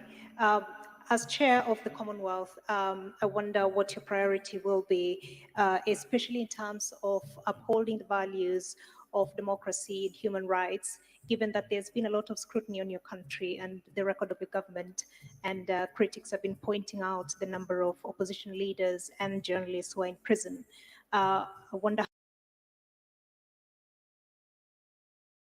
Quick point here before coming to the video. By the way, the imperialists already know if you want to bring down a black person, the easier way is to use another black person. So this lady, she worked with BBC. All right. So they couldn't have sent a white person. It would have looked stupid to send a white person to ask such question. So she worked with BBC, so they sent her. So to her, she's doing a very great job standing out here talking. All right, to her, she's doing a very great job. But the point here is to bring Paul Kagame down. All those long years Paul Kagame has spent in power, they never asked him or questioned him about political prisoner. But the moment he start becoming vocal about the African situation, the African problem, then now that's the time they come and question him about political prisoner. That's the problem.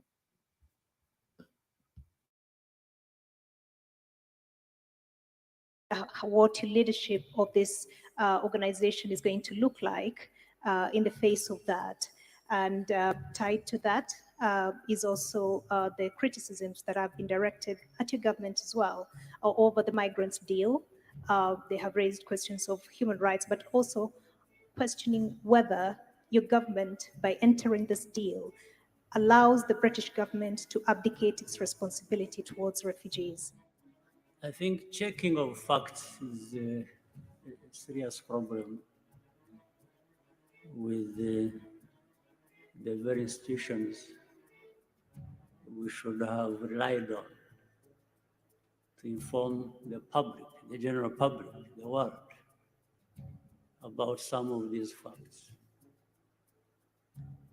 Or whether the facts themselves or the interpretation of some of the things that actually happen. Now, let me start with the issue of values. who defines the values? Or who doesn't actually have values? When people talk about values sometimes, there's one part of the world that has assumed the sole responsibility and the monopoly of defining values. So the rest of us have no values. We've just to keep learning from these ones who define the values. And by the way, the danger also is, it doesn't matter how long you take learning, you will never qualify. You will just always be branded somebody who has no values or who comes from a place where there are no values. So I want to put this case clear. Those from the north who always assume where ABC comes from, who always think they are the face of values, the rest have to follow. It's a big mistake. It's not true. We have values too. We here in Rwanda, in Africa, we do. No question about it. Second, there are some of these problems we have had in our continent, in Rwanda. Those from the north who define or want to define values have been part and parcel of these problems we have been facing. Some of them have actually been the cause of the problems we face. But at the same time, like the genocide here that took place here in Rwanda, where 1 million people over were killed.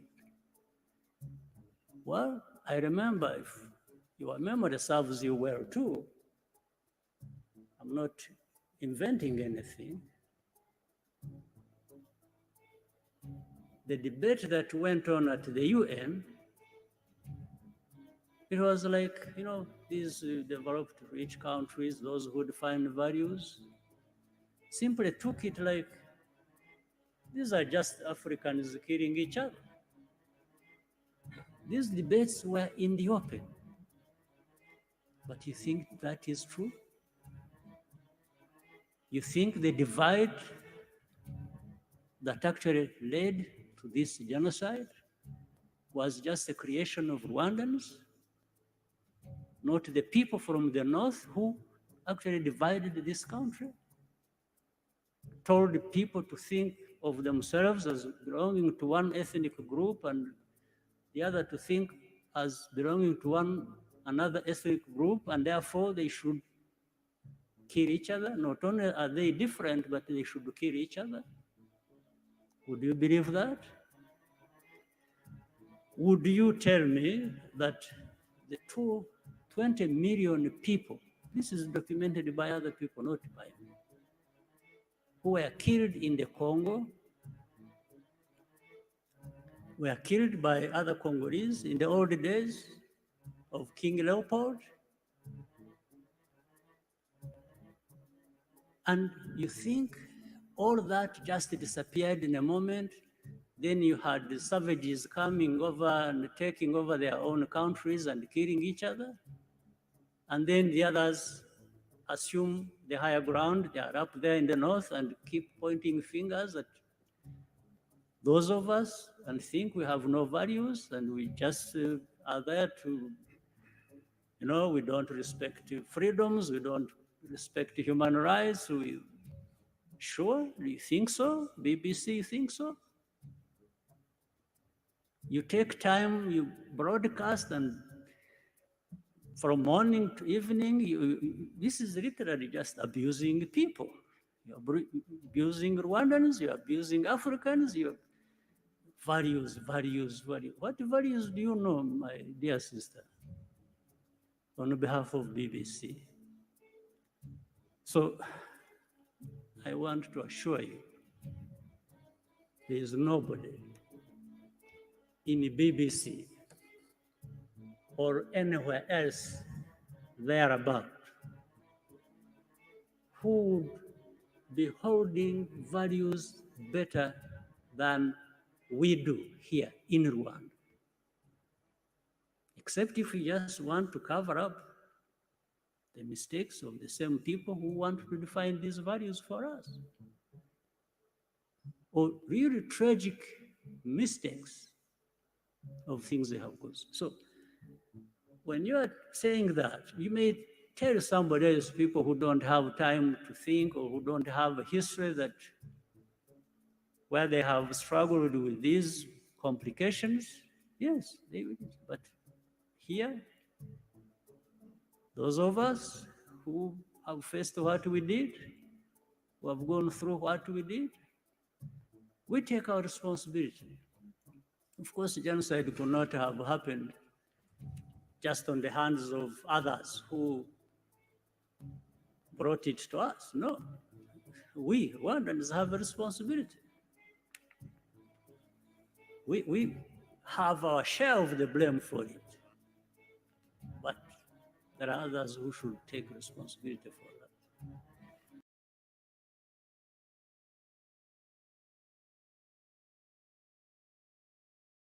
Now, the video is long, but if anybody wants it, I can send it. I'm not going to play the whole thing. Now, because I have a last point to make before we go. Now, I know I see a lot of comments in here, which is very interesting. And that's the same thing I'm saying here, right? I mean, we can bash Kagame all we want, all right? But if we do it at this time, because we already know, we know what he did. We know what he was involved in. But the issue here is he wasn't alone. And that's what America do. America go for everybody that was involved, not just one person. America go for everybody that was involved in certain things and catch every one of them. So we Africans have to do the same thing. If we have to go for Kagame, first of all, how Kagame got to the place he got, or he is, who helped him? Why did they help him? And so that we can go for all of them. Now, I understand your frustration. I see all the comments. I'm not saying we should release Paul Kagame to go. But what I'm saying here is, if at this time we bash him and do him and let him go whatever we want to do, it will not be benefit to us. It will benefit the imperialists because they want him out. So if we take him out, we are not doing ourselves favor. We are doing them favor because at this time, at this critical point, they do not need him. And if they do not need him, and that's how America and the West operate, they will use you, and by the time they don't need you, they want to absolutely get you out. So we are not going to get Paul Kagame out for them. If they want to kill him, let themselves go and kill him how they went and killed Gaddafi. But we should not be the one to go and do it. Just because we have problem with him. But my point here is, he said some things. The genocide that happened in Rwanda also came from the North. I mean, it came from America, the US, it came from the Western world. The funding, he's speaking in parable. We need to get, if anybody, journalists, that's why the African journalists, I don't know how they think. This is the time to get to Paul Kagame to get everything out of him. Paul Kagame is saying, if you think you want to charge me from the genocide in Rwanda or the situation in DRC Congo, I am not alone. That is the message. I am not alone. There were people that funded me. There were people that were involved. So if you're coming for me, come for all of them. Because if you come for me, the situation of DRC Congo will not be solved. The situation of Rwanda will not be solved. So come for everybody. not just me. I was just a messenger. And if you take me down, they will create another messenger. That's his point.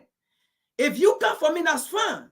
But they will create another messenger, just how I was a messenger.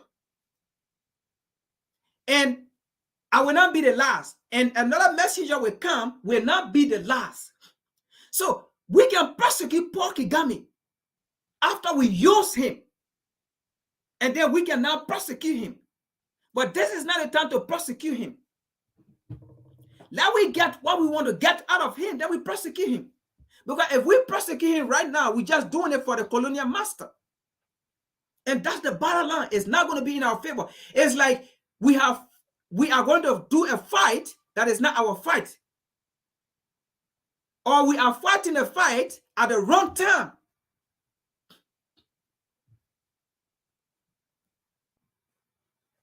You see, if we fight Paul Kagame right now, it is our fight, but we are fighting the fight at the wrong time. So let's see here what I mean by that. Let's look at this video and then look at the last article, and that is what Paul Kagame is talking about. Don't come for I alone. Come for the United States, come for Great Britain, and come for other people. They are there. Don't come for all of us. Now look at this article here, and that will be our last article.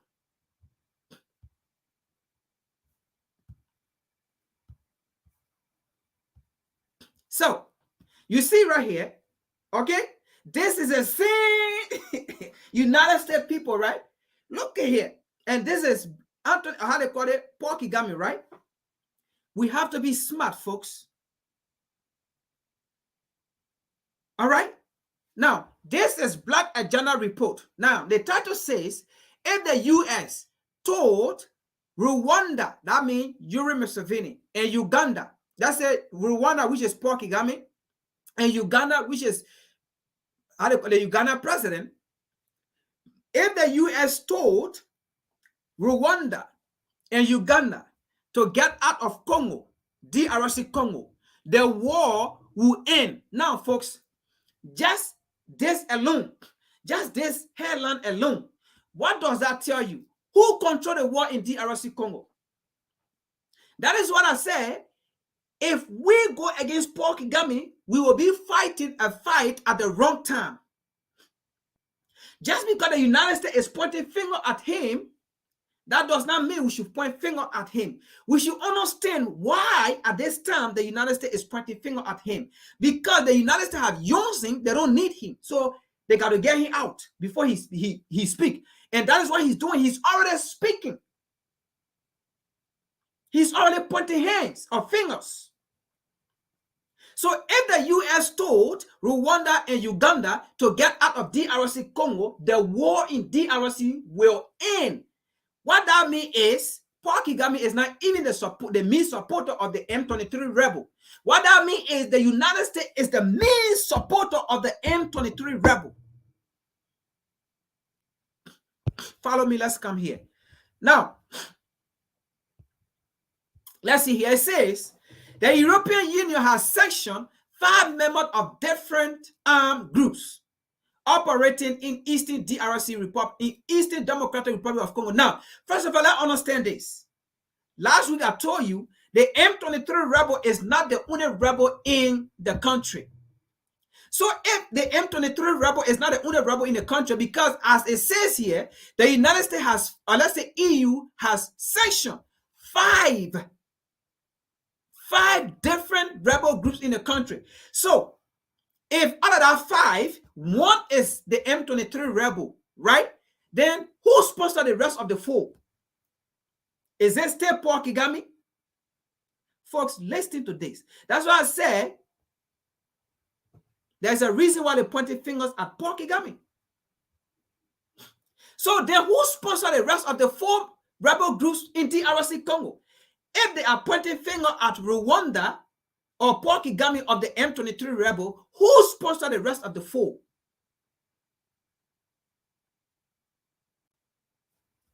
That's the question we should be asking. Let's continue here. It did not, however, sanction Rwanda. Okay, so EU did not sanction Rwanda, right? Let's continue. Rwanda, Uganda, or the Rwandan and Ugandan president, despite decade of UN group of experts report that the military operating in the Eastern Democratic Republic of Congo are largely Rwandan and Ugandan, though they typically claim to be Congolese. Now, here is the situation, right? They are saying why EU did not sanction President Paul Kagame and the Ugandan president.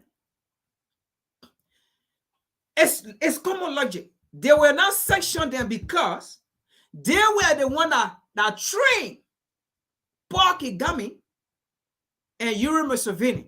They were the one that trained them. They are FBI trained. Let's continue here. So these leaders know more about them. So if we sanction them based on a crime, that's how these leaders going to point them out. And that is what Paul Kagame is doing now. And they are trying to point finger at him. If we Africans are not smart or intelligent enough, we will be fighting a war at the wrong time with Paul Kagame. Let's continue here. So there was an interview going in between here, okay? So Ann Garrison is the interviewer, I believe, and then Nixon Kantimbo, okay, is the person being interviewed. So these are, let's go through and see what's happening here with the M23 rebel, okay? Okay. So the interviewer asks a question, all right?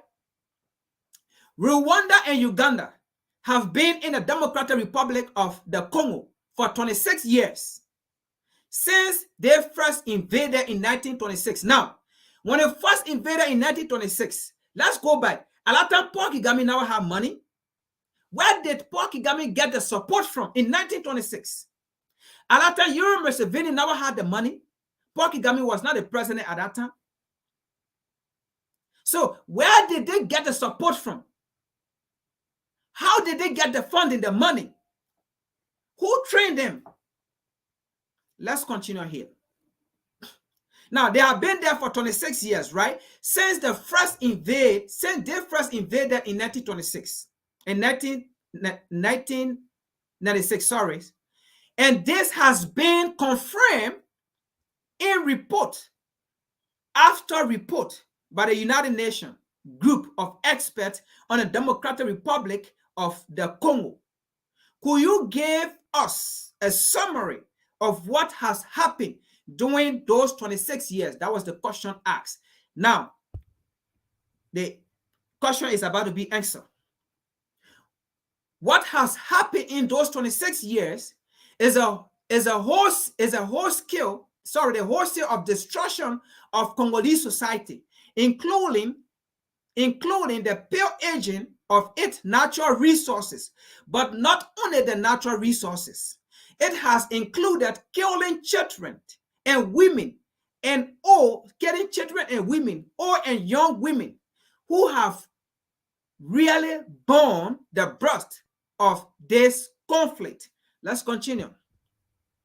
Will you recall that after the genocide in Rwanda in 1994, most of the Rwandan fleeing General Paul Kagame army crossed into the Democratic Republic of Congo? Let's continue here. And after they got to the Congo, the question is still being answered. After they got to the Congo, Rwanda and Uganda entered the DRC, chasing and massacring them, but also joining the rebellion. Now, Paul Kagame and Yoweri Museveni joined the rebel group in DRC Congo. Now the question then becomes, why did they join the rebel group? Why did Paul Kagame and Yoweri Museveni go to DRC Congo and then join the rebel group and start killing people? And that's the question. Let's continue. We're gonna uncover the question. Let's continue here.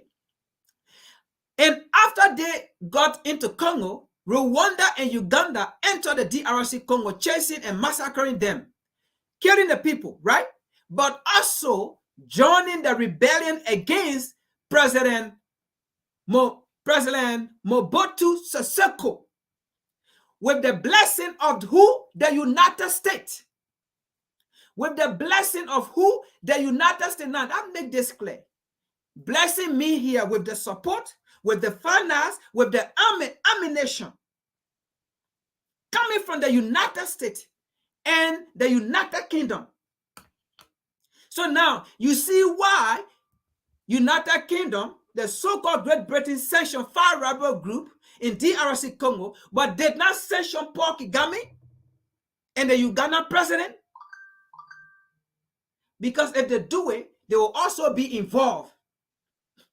You see why they are not doing none of these things? So these people enter DRC Congo, they start killing, and then they join a rebel group against the president, Mobutu Sese Seko. And then who supported them? The United States and the United Kingdom. Let's continue here. The international community said they needed to assist the regime in Kigali because they had not acted to stop the genocide while it was happening in Rwanda. Does that make sense?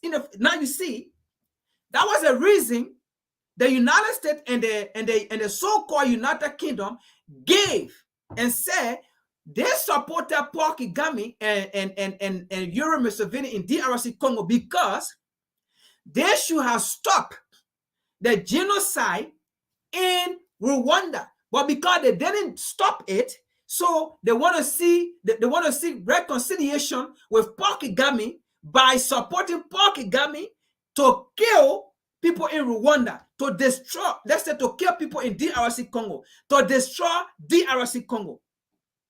Does that make sense? Does that give any good analysis as to why you should support Paul Kagame in DRC Congo? So you see, after they destabilized Rwanda, they supported Paul Kagame and the Ugandan president to go to DRC Congo to destabilize DRC Congo. Because at that time, Mobutu Sese Seko, he was also an ally to the United States. We're going to see that in here. But later, he began to turn his back, just how Paul Kagame now has turned his back. And when he turned his back, he was no longer supporting the interests of America or American foreign policy. So they have to go against him. Follow me. Let's go and see here. Let's see the game the U.S. play with African nation. And then to the extent the Congolese president standing in there like a slave and still giving the resources to the same people. Let's continue here. The regime in Kigali used the genocide excuse. You see it? Now you get it. In fact, I'm not even going to explain. Everything is explained here.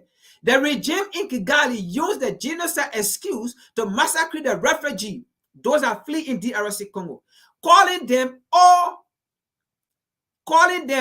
inter-Raham, I don't know what it means, many Houthis, guilty of killing Tutsis during the genocide.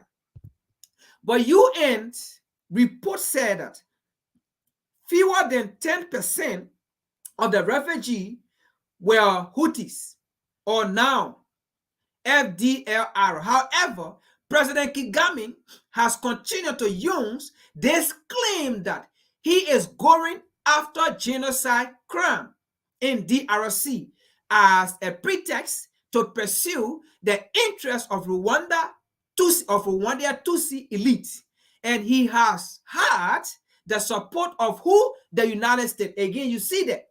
The support of who? The United States. The support of who? The UK and many other international power to the benefit of multinational corporations that need DRC resources. So I dare the Congolese president to come again after all this, giving the resources to the same America again, talking about we want to build electric car, this, that. Where are you going to build electric car in DRC Congo when the people are fighting war? When you have very rebel groups in the country? no roads in the country. 80 to 90% of the people just want to live so that they can survive tomorrow. When you have war in the country, where you want to build a factory to build an electric car? Let's continue here. Let's continue. That is what this long-running, devastating war has been. In a nutshell, the UN has estimated that about 6 million people have died as a result. About that collateral damage of the war cannot be quantified because there is so much psychological trauma and long-term implication. The generation that have lived through those 26 years of war are deeply traumatized, and many have died because of the after effect of the war, not just due to military violence, but also due to the consequences of displacement. They have died in flight or in IDP camp for lack of food, clean water, and basic medicine. 10 of 12,000 people have probably died in the DRC Congo during this time since 1996, with no one lifting a finger to end the catastrophe. This is what the United States is supposed to do if the United States want to give justice to the people. Because herself, she's involved in the conflict in DRC Congo. Let's continue here. And then a question was asked again. Another interview question was asked. In October of 1996, you said, Rwanda and Uganda invaded. Okay? Unsteadily chasing genocide crime. But then, joined Congolese forces led by Laurent Kabila to draft President Mobutu Sese Seko from power in May 1997. As these forces advanced on the capital, Newsweek ran a story headline, Washington, Africa move. Again, you see, Washington, Africa move, and they carry it, right? We said that Mobutu Serrano was by then a formality, and that President Bill Clinton has written Mobutu a letter in April, friendly, telling him that the time has come, at least for him to go. This is what's happening to President Paul Kagame right now. So we as Africans will not allow President Paul Kagame to go. Let them go and kill him or take him from there, not us. We should rather use Paul Kagame to get everything that happened. So this is Bill Clinton telling President Mobutu, you got to go, and then writing. How are you going to write a letter to a seated president or to a sitting president of another country that it is time for you to go? Write him a letter. These are the people that say they believe in democracy of the people, but they did not tell the people to vote or of whether they want this man or they want him go. But it writing him letter. Is this democracy? Writing another president letter for you to leave power. Let's continue here. Newsweek also wrote that the letter has found something more significant, that the United States intend once and for all to establish itself as the dominant power in the region. And that is what just happened right now again in DRC Congo. For giving that resources, okay, that resources for America to have a dominant control over it, not even you. It is therefore arguable that the tragedy that has unfolded since is largely the responsibility of the US. Will you agree? Now, the answer would be answered. Now, the person answering said, I agree that it is the responsibility of the US for once, because the United States was a long-standing ally of a powerful dictator, Mobutu. So he was an ally, or the United States was an ally to this man, to Mobutu, right? In what was called Zaire at the time, but is now the Democratic Republic of Congo. The US actually supported Mobutu over the years to drive US interests in the Great Lake region. But by 1926, they had decided to let him go. Why that happened, we're going to see that in the reading. Let's continue. Responsibility also lie with the Congolese state, with the DRC neighbor, particularly with Rwanda and Uganda and Burundi to a certain extent. Now, the person answering the question here is not just pointing finger at the United States, right? He's also saying equally so, responsibility lies with the surrounding neighbor, Rwanda, Uganda, and Burundi. The president in those regions also were used by the United States. Now, let's continue here. But why is the U.S. responsible? Now, he's about to answer the question. Why is the U.S. responsible? Because the invasion of Congo, the invasion of the Congo by Rwanda and Uganda came just a few years after the end of the Cold War in the near 90s, when the U.S. needed a new ally in the Great Lake region. They felt that Mobutu has reached his cell by the date, and therefore, given the shifting alliances in the region, the CIA, Central Intelligence Agency, right? The CIA appointed someone new. So now you see it. These are the people that like to talk about democracy. Now you see why the problem of DRC Congo is not Paul Kagame. Now you see why Paul Kagame is telling people, don't come for me. If you're coming for me, come for everybody. Now you see it. The CIA appointed someone new. So at that time, they didn't want Mobutu. And why they didn't want Mobutu is because Mobutu had a plan. Let's continue here, right? And who did the CIA have appointed at that time? Or have appointed at that time, sorry. Now, this was the name of the person, right? Now, the CIA had appointed someone new. Yuri, I don't know how to pronounce it, but Yuri Kaguta Museveni, right? Kaguta, the president of Uganda. He was the new strong man picked by the US. First of all, now you understand this. So you see here, he was not even picked to be the president. He was picked to be the president of DRC Congo, not even Uganda. So he was picked by the CIA to become the next president of DRC Congo after they moved Mobutu. Let's continue here. In the early 1980s, Museveni has been a general leader in armed rebellion, the National Resistance Movement.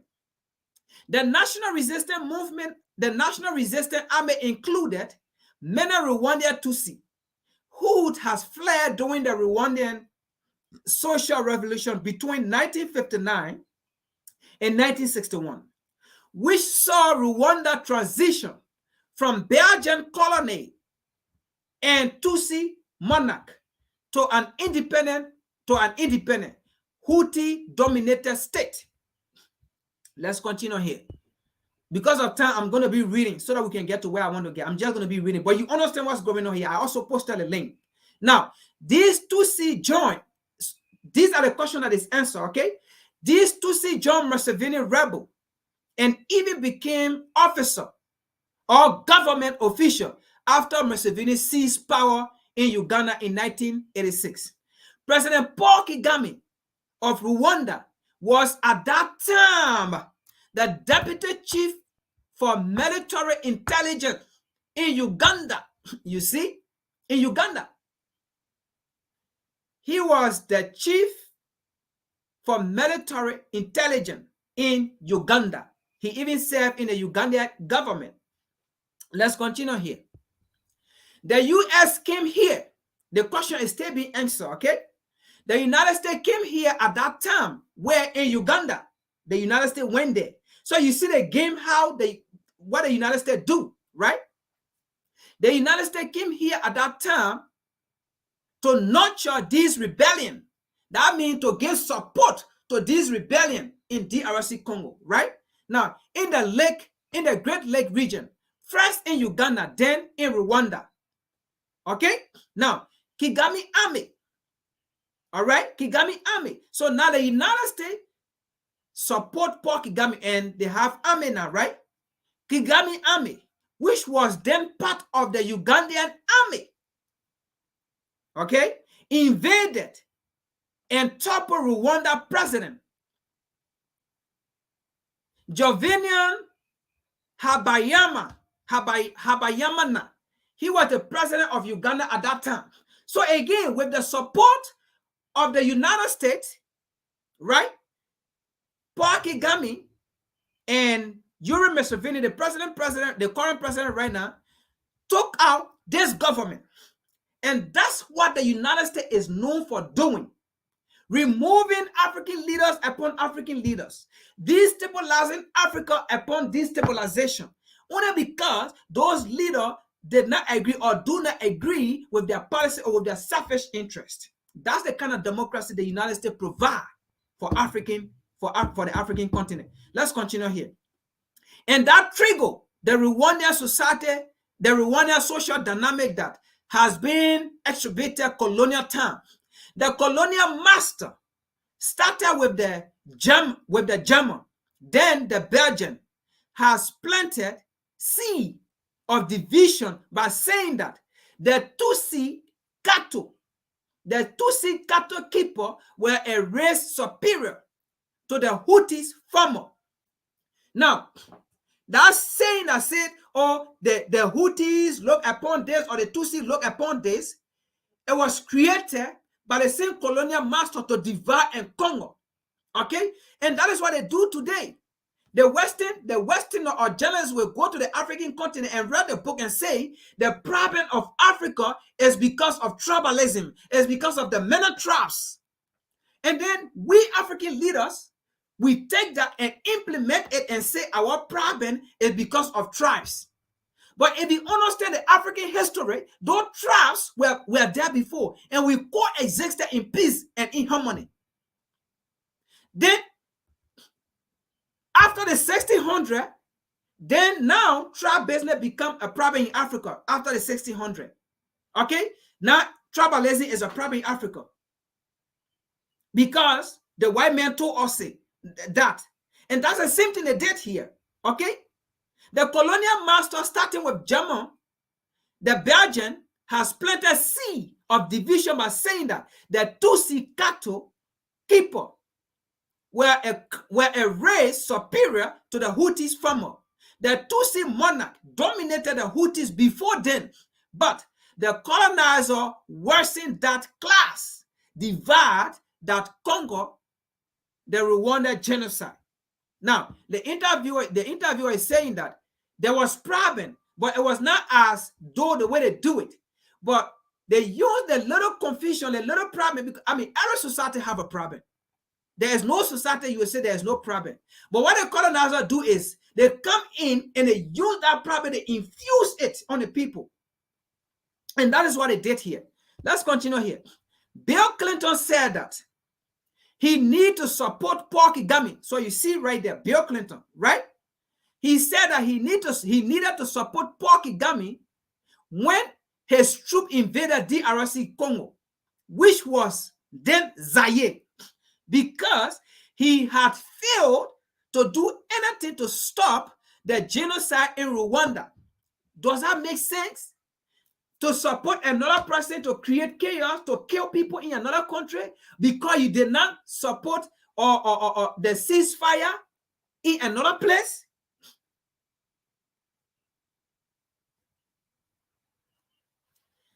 That was what he said, right? Let's continue.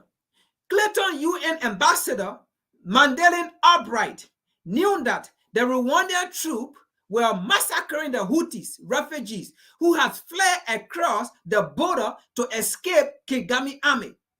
And this war, and this was also reported to the United Nations High Commission for Refugees, but those reports just gather dust, D-U-S-T, dust at UN headquarters. Of course, it would be a dust because who control the UN? The United States and UK. Now, who are supporting Paul Kagame? Or who's supporting the rebel here? The United States and UK. Then why would the UN go and do anything? Let's continue here. Rwanda and Uganda joined Congolese rebels to take over in Kinshasa and drive the U.S. policy agenda behind the new president. Again, you see that. Laurent Kabila. Okay? But the U.S. did not anticipate that Kabila would try to be his own man. But listen to this. Kabila now turned against the United States again, right? But the U.S. did not anticipate that Kabila would try to be in his own man. They never expected Kabila to turn his back, right? Now they say what? To be his own man and drive a nationalist agenda. Now, again, that is a fact. The United States does not want African leaders to be nationalists, okay? To take African problem into their own hand to solve African problem. They never wanted Kabila, how they call it, Laurent Kabila, to do that, to be a nationalist. So what they did, all right, listen to this. Kabila, right? He not only began to rebuild the Congolese state, okay? So Kabila decided to be a nationalist, to develop Congo, to build Congo, right? But he said he did not only do that, right? He did not only begin to build the Congolese state, but also try to get rid of the Rwandan and Congolese troops who had helped him drive Mobutu from power. So you see, so he decided, okay, Paul Kagame, you can go back to Rwanda. All right, Yoweri Museveni, you can go back to Uganda. I don't need your army. I don't need any rebel here. I am now the government. Okay, United States, I do not need your policy. I mean, thank you, but hey, you are. I'm a nationalist. I'm about to develop my country and put my resources to use. Those are the things the United States did not like. Okay, let's continue here. He told Rwanda and Uganda that they needed to pack their things and go. That they would not remain and occupy the Congo. Now, this America saw as a threat again that, okay, we appointed this guy, we killed, how they call it, Mobutu Sese Seko, then we bring you in, Laurent Kabila, and this is your plan. Let's continue here. Kabila also had to die because he was challenging U.S. interests and Bretton Woods institution by changing the national currency and planning to pay off the International Monetary Fund and World Bank debt. Again, you see that. So they want to strangle you to be a slave. That anytime they can come for you. Okay? So this was a man. Went and printed and how they call it, made the country own currency. Okay? Plan to pay back every loan the country owed to the so-called IMF, plan to pay it back. That was not in the interest of America. The so-called people that like to preach about democracy, the so-called people that like to preach that like to talk about peace, it seemed that he was killed by one of his own, but it has since been declassified that the U.S. planned to kill Kabila with the Rwanda Special Forces. Now, I want to read something to you here before the Bible, before we continue here.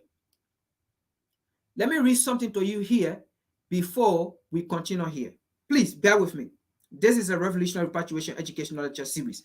Now, I'm going to read to you Jeremiah 8, 11 to 13. Okay? Jeremiah 8, 11 to 13. I'm taking it from the New International Version. Okay? Now, This is exactly to America. What is in the Bible, in the book, is exactly to America and UK. Let's read here. It says, they dress the wound of my people as though it were not serious. They dress the wound of my people as though it were not serious. And that is what America do. America come in pretending to solve the African problem. But no, they do not solve the African problem. America went in pretending that she wants to help DRC Congo, right? To manufacture electric car. But how are you going to help DRC Congo to manufacture electric car when there is war in the country? When you have over 5 to 6 rebel groups in a country that is being supported by foreigners, by foreign corporation, by foreign entity, by foreign nation. Who's going to run an electric car? That is what the book is saying. They dress the wound of my people as though they were not serious. The United States is not serious at all. Let's continue here. They say peace, peace, peace. Okay? Peace, peace, peace. They say when there is no peace, this is the Bible. I'm not speaking from my head. You look in the Bible, you will see it there. Peace, peace, peace. They say when there is no peace. Let's continue here. Are they ashamed of their detestable conduct? Are they ashamed of their abominable act? This is the Bible talking to the United States. Are they ashamed of their abominable acts? Are they ashamed of their detestable conduct? And the Bible answers, no, they are not ashamed. No, they are not ashamed at all. They do not even know how to flourish, so they will fall among the falling. The Bible is saying, time is coming, America will fall just how those people in DRC Congo are falling, are dying. That's how they will die. That's the Bible saying it. Now, you may say, are you sure the Bible is referring to them? But let's define the word bluish, B-L-U-S-H. Now, the definition of bluish is say, right? An embarrassment or shame by becoming red in the face. Who become red in the face? Who become red in the face? Not black people. Black people do not become red in the face. Who become red in the face? So this is talking to them exactly that they will talk, they will say peace, peace, peace, peace, but they have no peace in their heart. They have no peace in their mouth. And that is what they do on the African continent. They come there, oh, we want peace. We will have to create our Afrikan and thing, but it's not peace. No peace in their heart. That's the Bible. That is to tell you, African, this book they call Bible is not Bible. To tell you it's your history. To tell you your forefather told you these things. These were things that were said way back even before the 1600.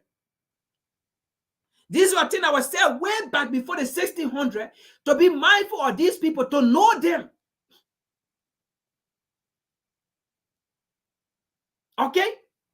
So people will say it was the black man that wrote the Bible or the book. They're not Bible. Black man wrote your history. Okay? But our forefathers used the white man to translate it into English because they knew that it will come a time we will not even speak our own languages that those manuscripts were written in. We will be speaking foreign language. And those foreign language is what we're speaking today, English. And that's why they made it they used it to translate what was written by our forefather into English.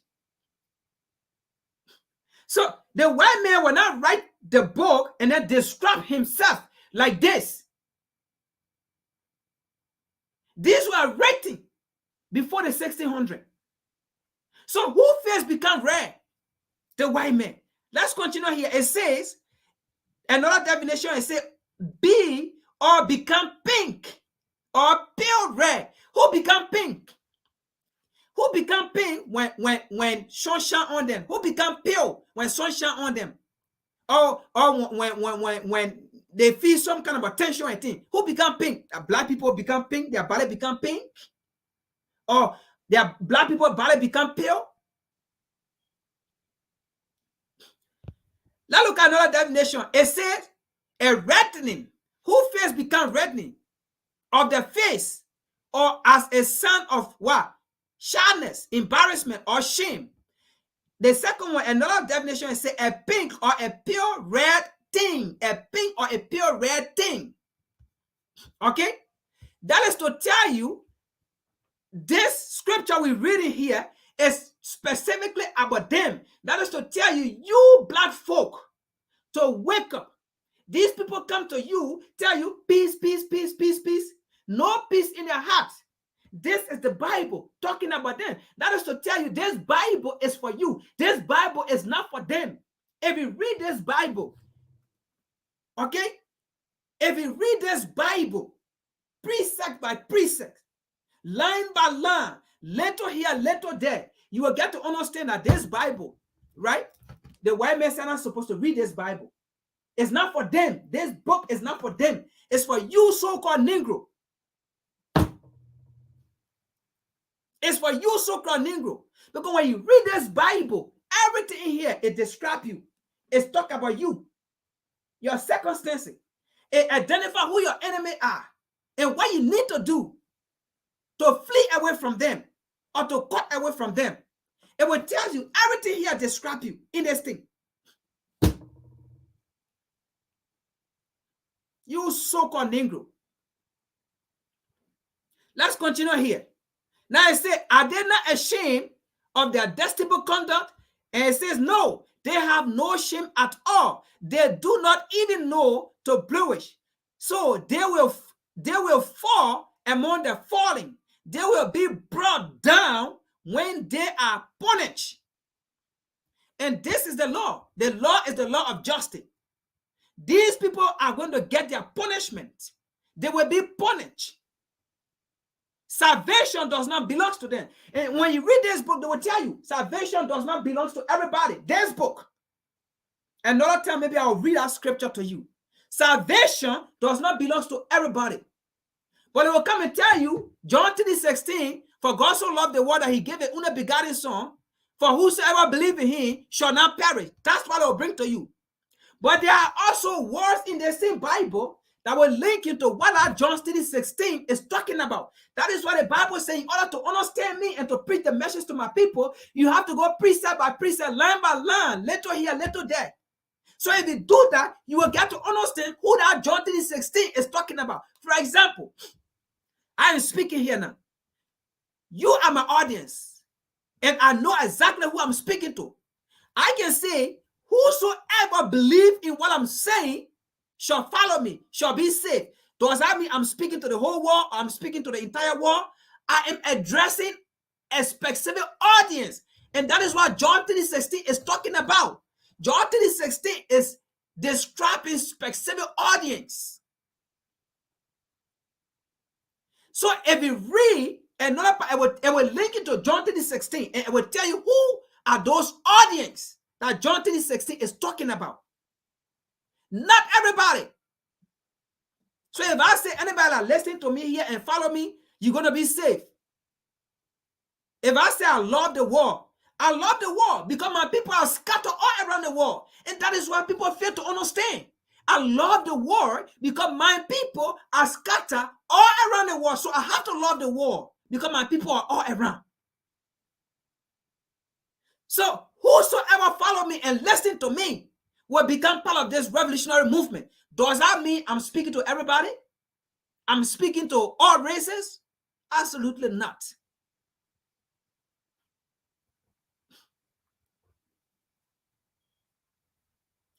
Verse 13 says, I will take them away. I will take away their harvest. Declare the law. There will be no grapes on the vine. There will be no fig on their tree, and their leaf will wither. What I have given them will be taken from them. They have to face their own judgment.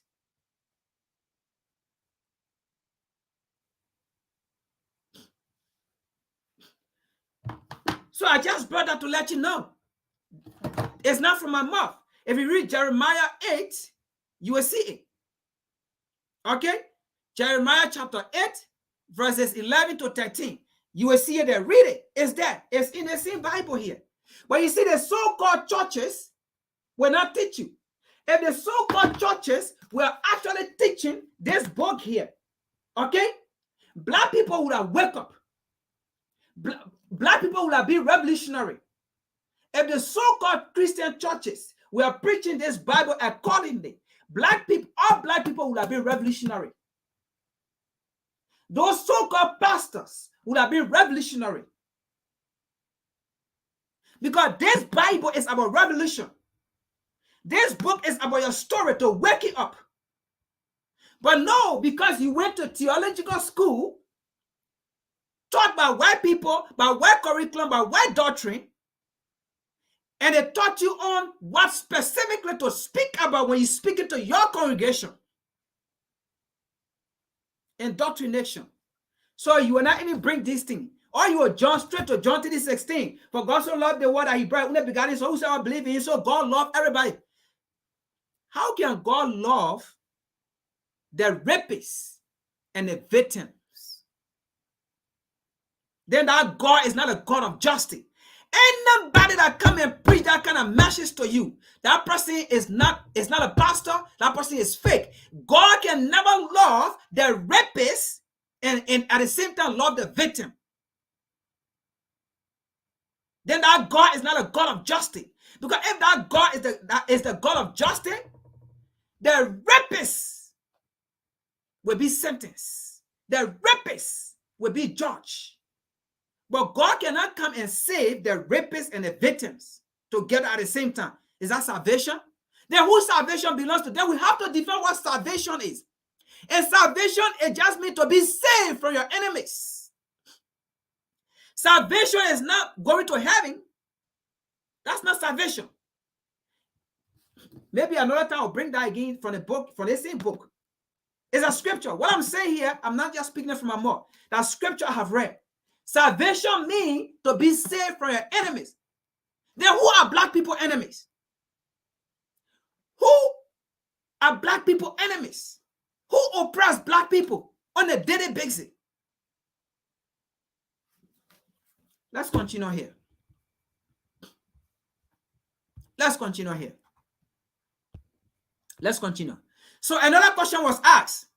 So are you saying that neither the Congolese state nor the Congolese military have ever recovered from an issue in DRC Congo, right?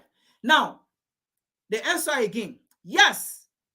And recall that Rwandan and Ugandan military have both been built, trained, and funded by who? The United States. Afrikan first commander Cape War said they were making sure to train them to serve their mutual interest. The United States made sure they were training the Rwandan army and the Ugandan army to serve their interest. That is why after the war, Uganda was able to move on, Rwanda was able to move on, but Congo did not move on because the new president that came into power did not support America's interest or selfish interest. The new president that came to power decided to drive away Paul Kagame and Yoweri Museveni and told them, you guys can leave now. Leave my country with me. So the United States went in and trained the Rwandan army and the Ugandan army to serve the interests of the so-called United States.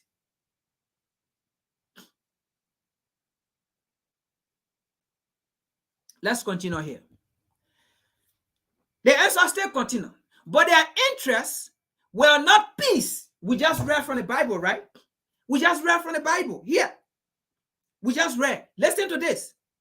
But their interests were not peace or development of the region, but serving the multinational corporation of the United States and Bretton Woods institution and securing the natural resources of DRC.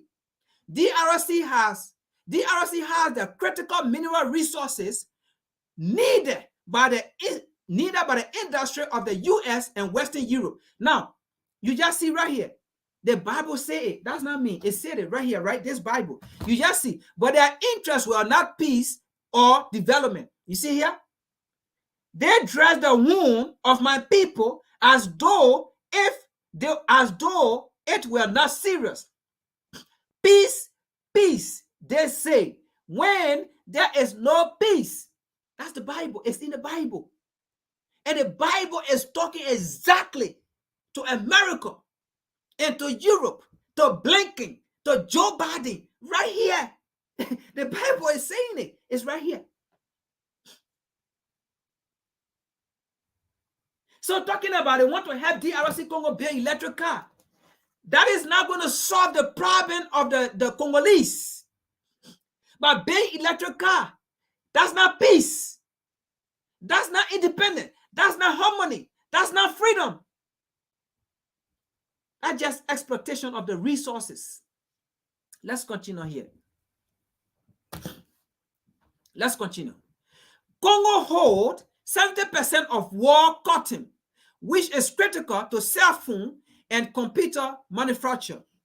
The same is true of cobalt, which is critical for the manufacture of aerospace and renewable technology. DRC holds about 80% of the war cobalt reserve.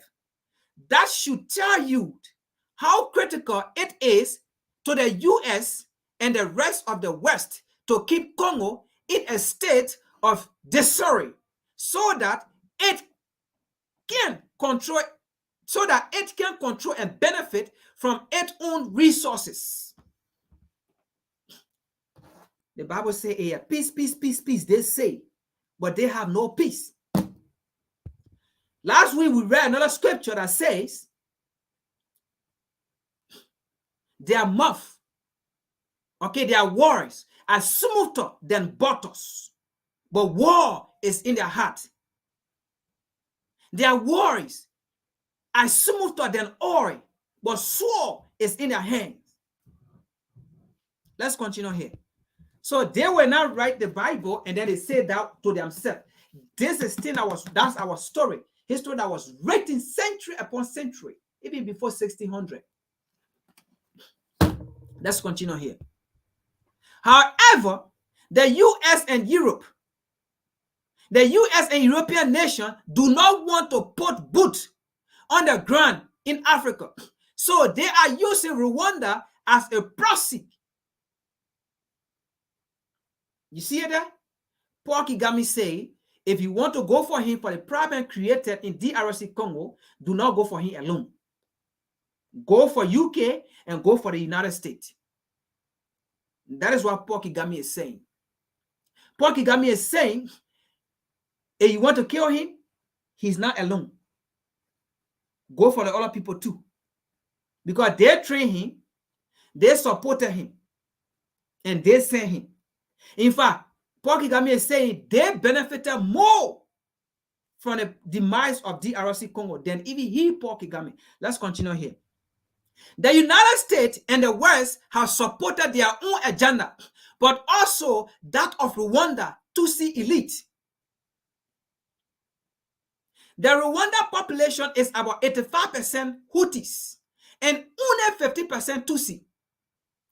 But how can 50% overcome 85%? That can only be due to power, and that power can only be influenced by outsider. Let's continue here. But the Tutsi minority dominate and want to extend the domination to the DRC with the support of who? The United States. And the rest of who? The West. And they want to play on the Western war guilt for not supporting Rwanda genocide. You see it? Because according to them, they did not carry peace in Rwanda and the genocide went on. So they want to use that as a means. How are you going to use that as a means to destroy another life, other area?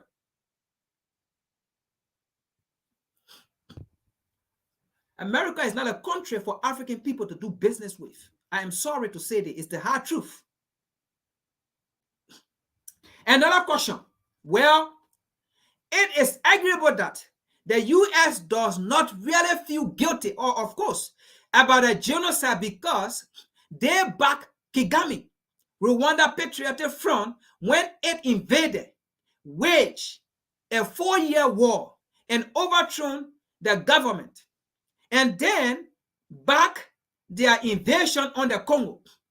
When she was Clayton UN ambassador, Mandela Albright prevented the UN Security Council from expanding a peacekeeping force in Rwanda to stop the carnage. Instead, the peacekeeper on the ground were withdrawn.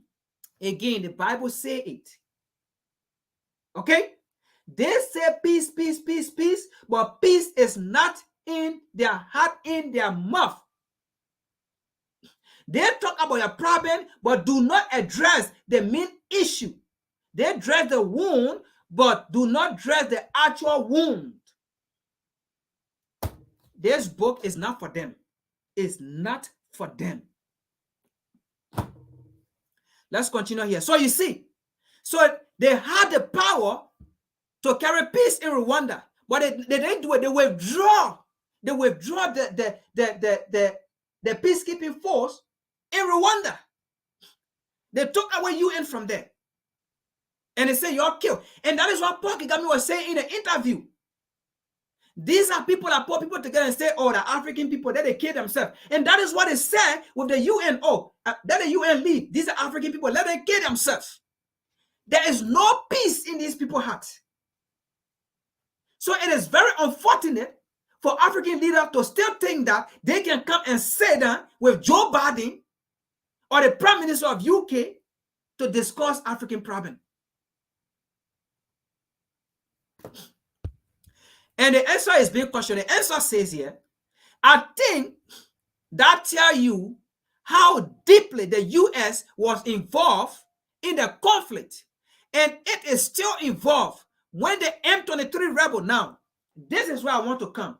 And it is still involved when the M23 rebel was starting its war again. There was a group of US senators. Then I dare I dare you, or how they call the US, to go point finger on Kagame. Folks, let us be careful here, because we will be fighting a wrong fight with Paul Kagame. When the M23 rebel was starting its war again, there was a group of US senators in the Uganda and Rwanda capital having discussion with those regimes. So it will be naive to say the US is not deeply involved today. So how dare the United States go point finger at Paul Kagame? But again, that's what I said. We can use Paul Kagame to get what we want. In videotape, on evidence. And then this thing can back it off.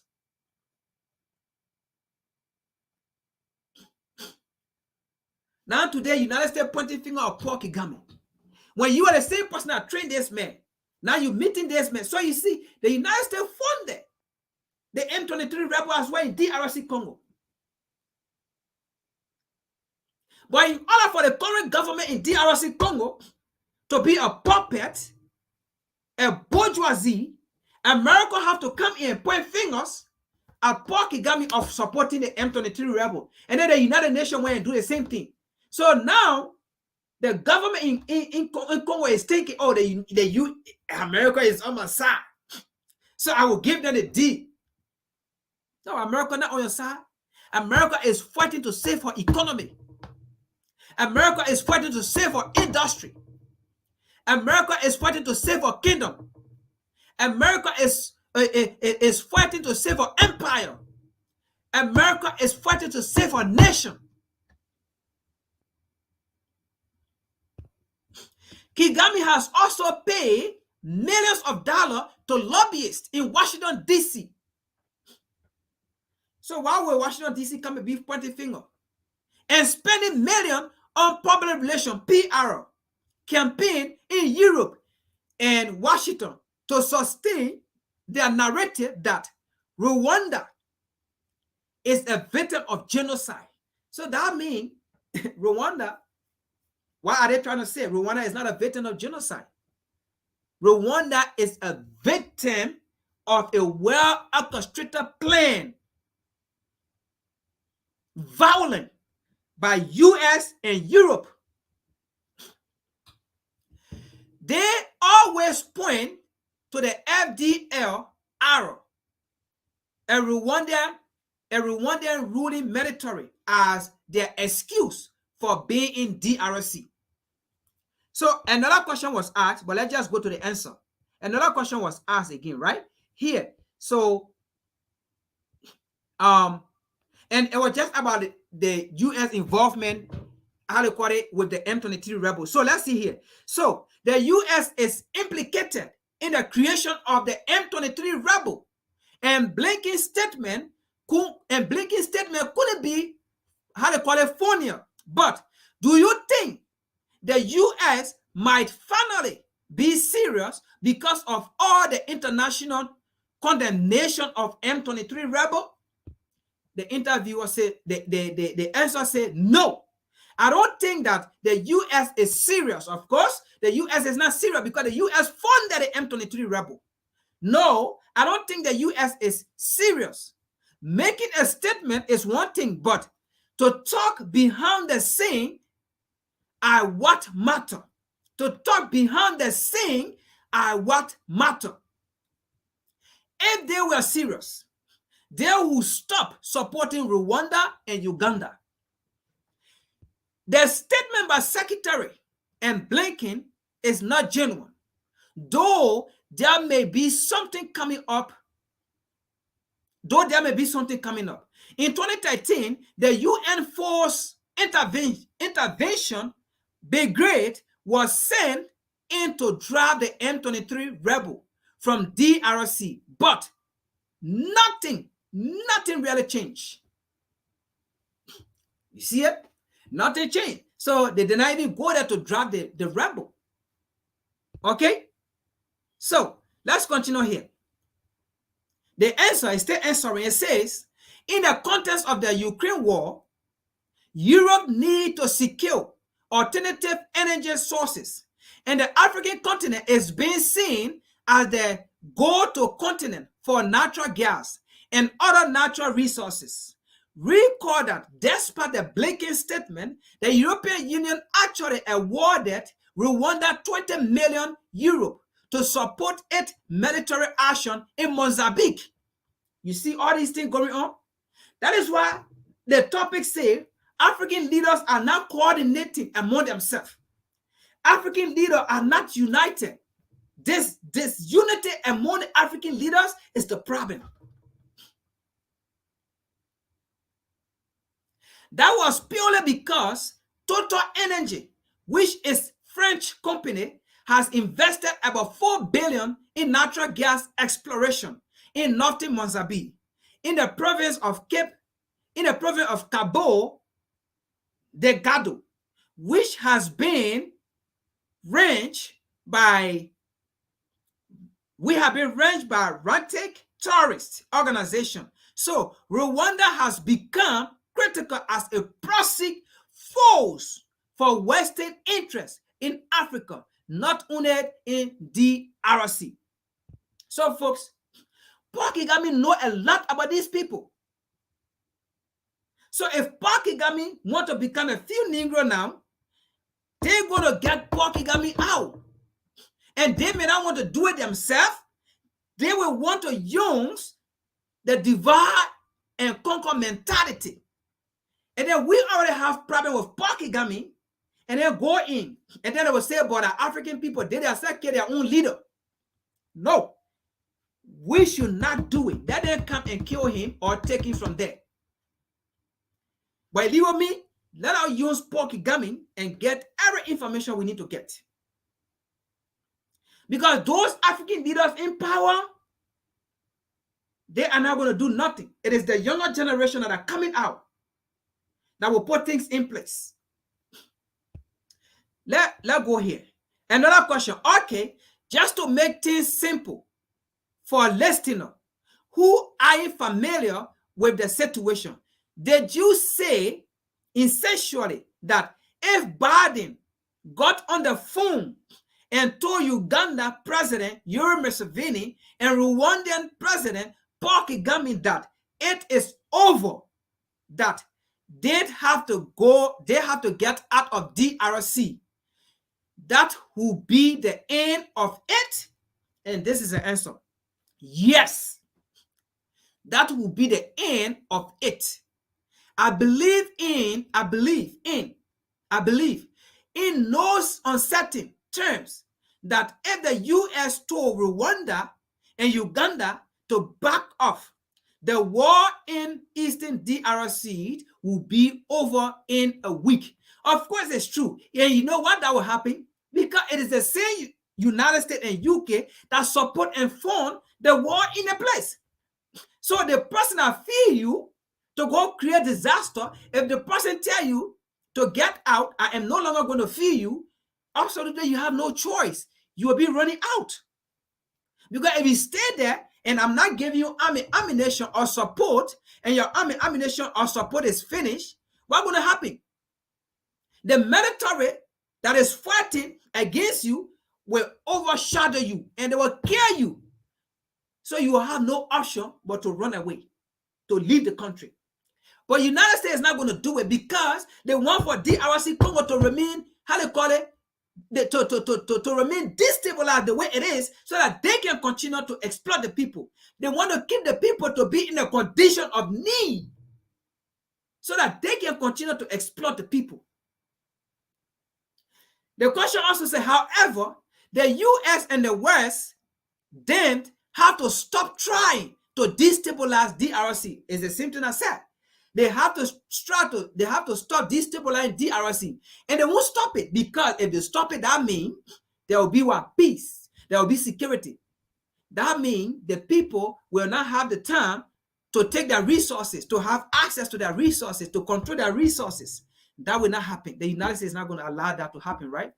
Now, so that the Congolese can rebuild state institutions and an effective army to defend its border, the United States is not going to do that because they want to see that place remain destabilized, to continue to exploit the place. That's how the United States democracy runs.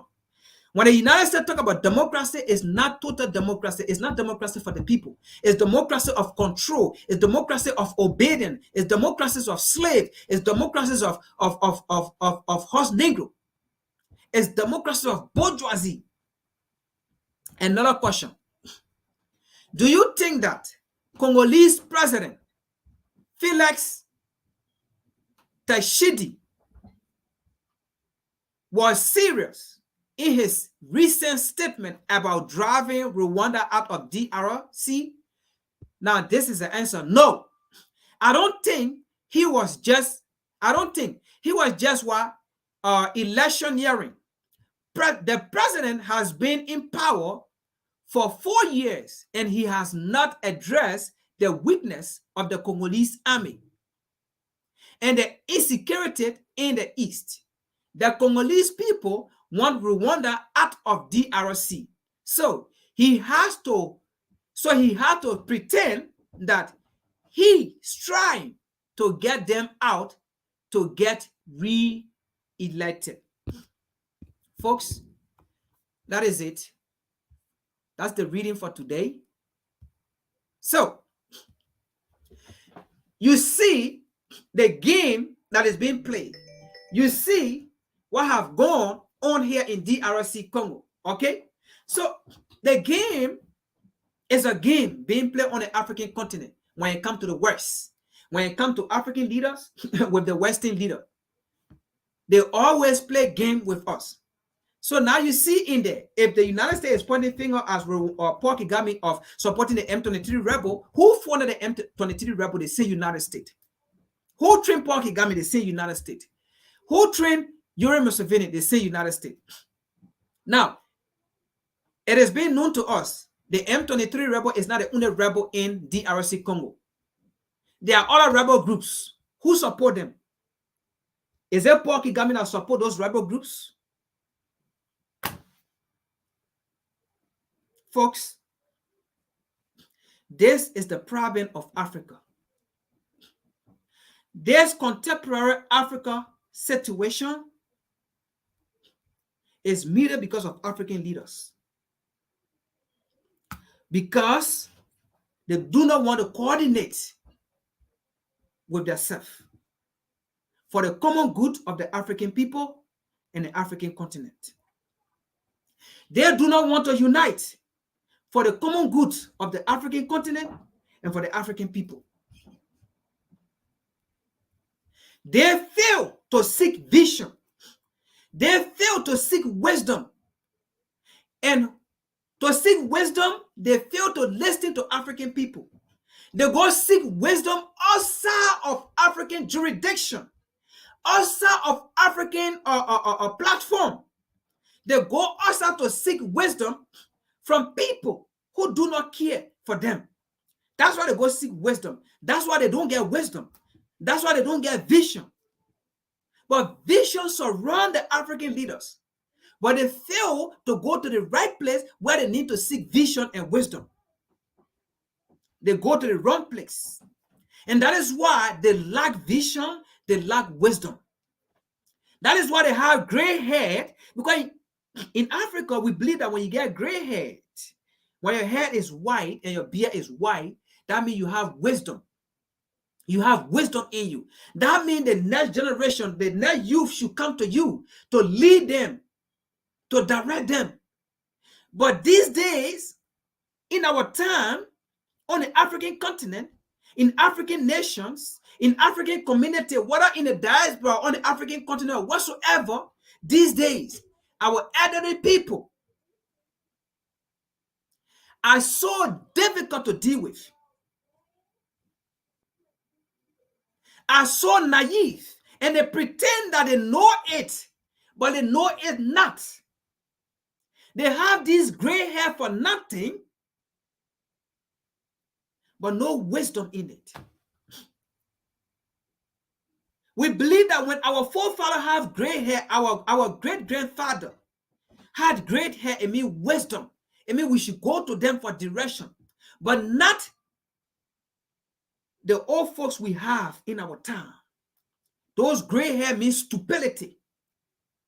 I'm sorry to say this. Sometimes we go harsh on them. But those gray hair, it means stupidity. We ain't here today. But that is the reason of the contemporary Africa problem.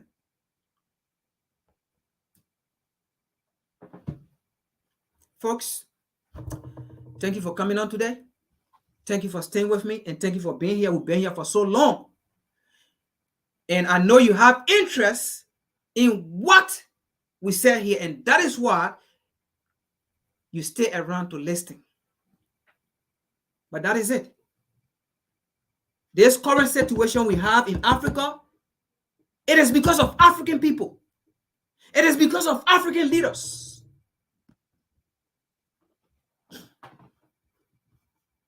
Thank you for being on. Thank you for coming, and thank you for staying long. Share the live. Subscribe to the channel. I will see you all tomorrow, and I'll also see you all Friday.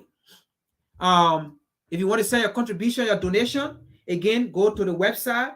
You can send your donation and your contribution. If you want to be part of our Patreon, you can also subscribe to be part of our Patreon, and we will be glad to receive your support as we continue this revolutionary, as we continue to bring out the messages, as we continue to educate the next generational leader that will lead our community, our nations, our African continent, that will continue to unite African both home and abroad, and I will continue to unite the African continent in totality, holistically.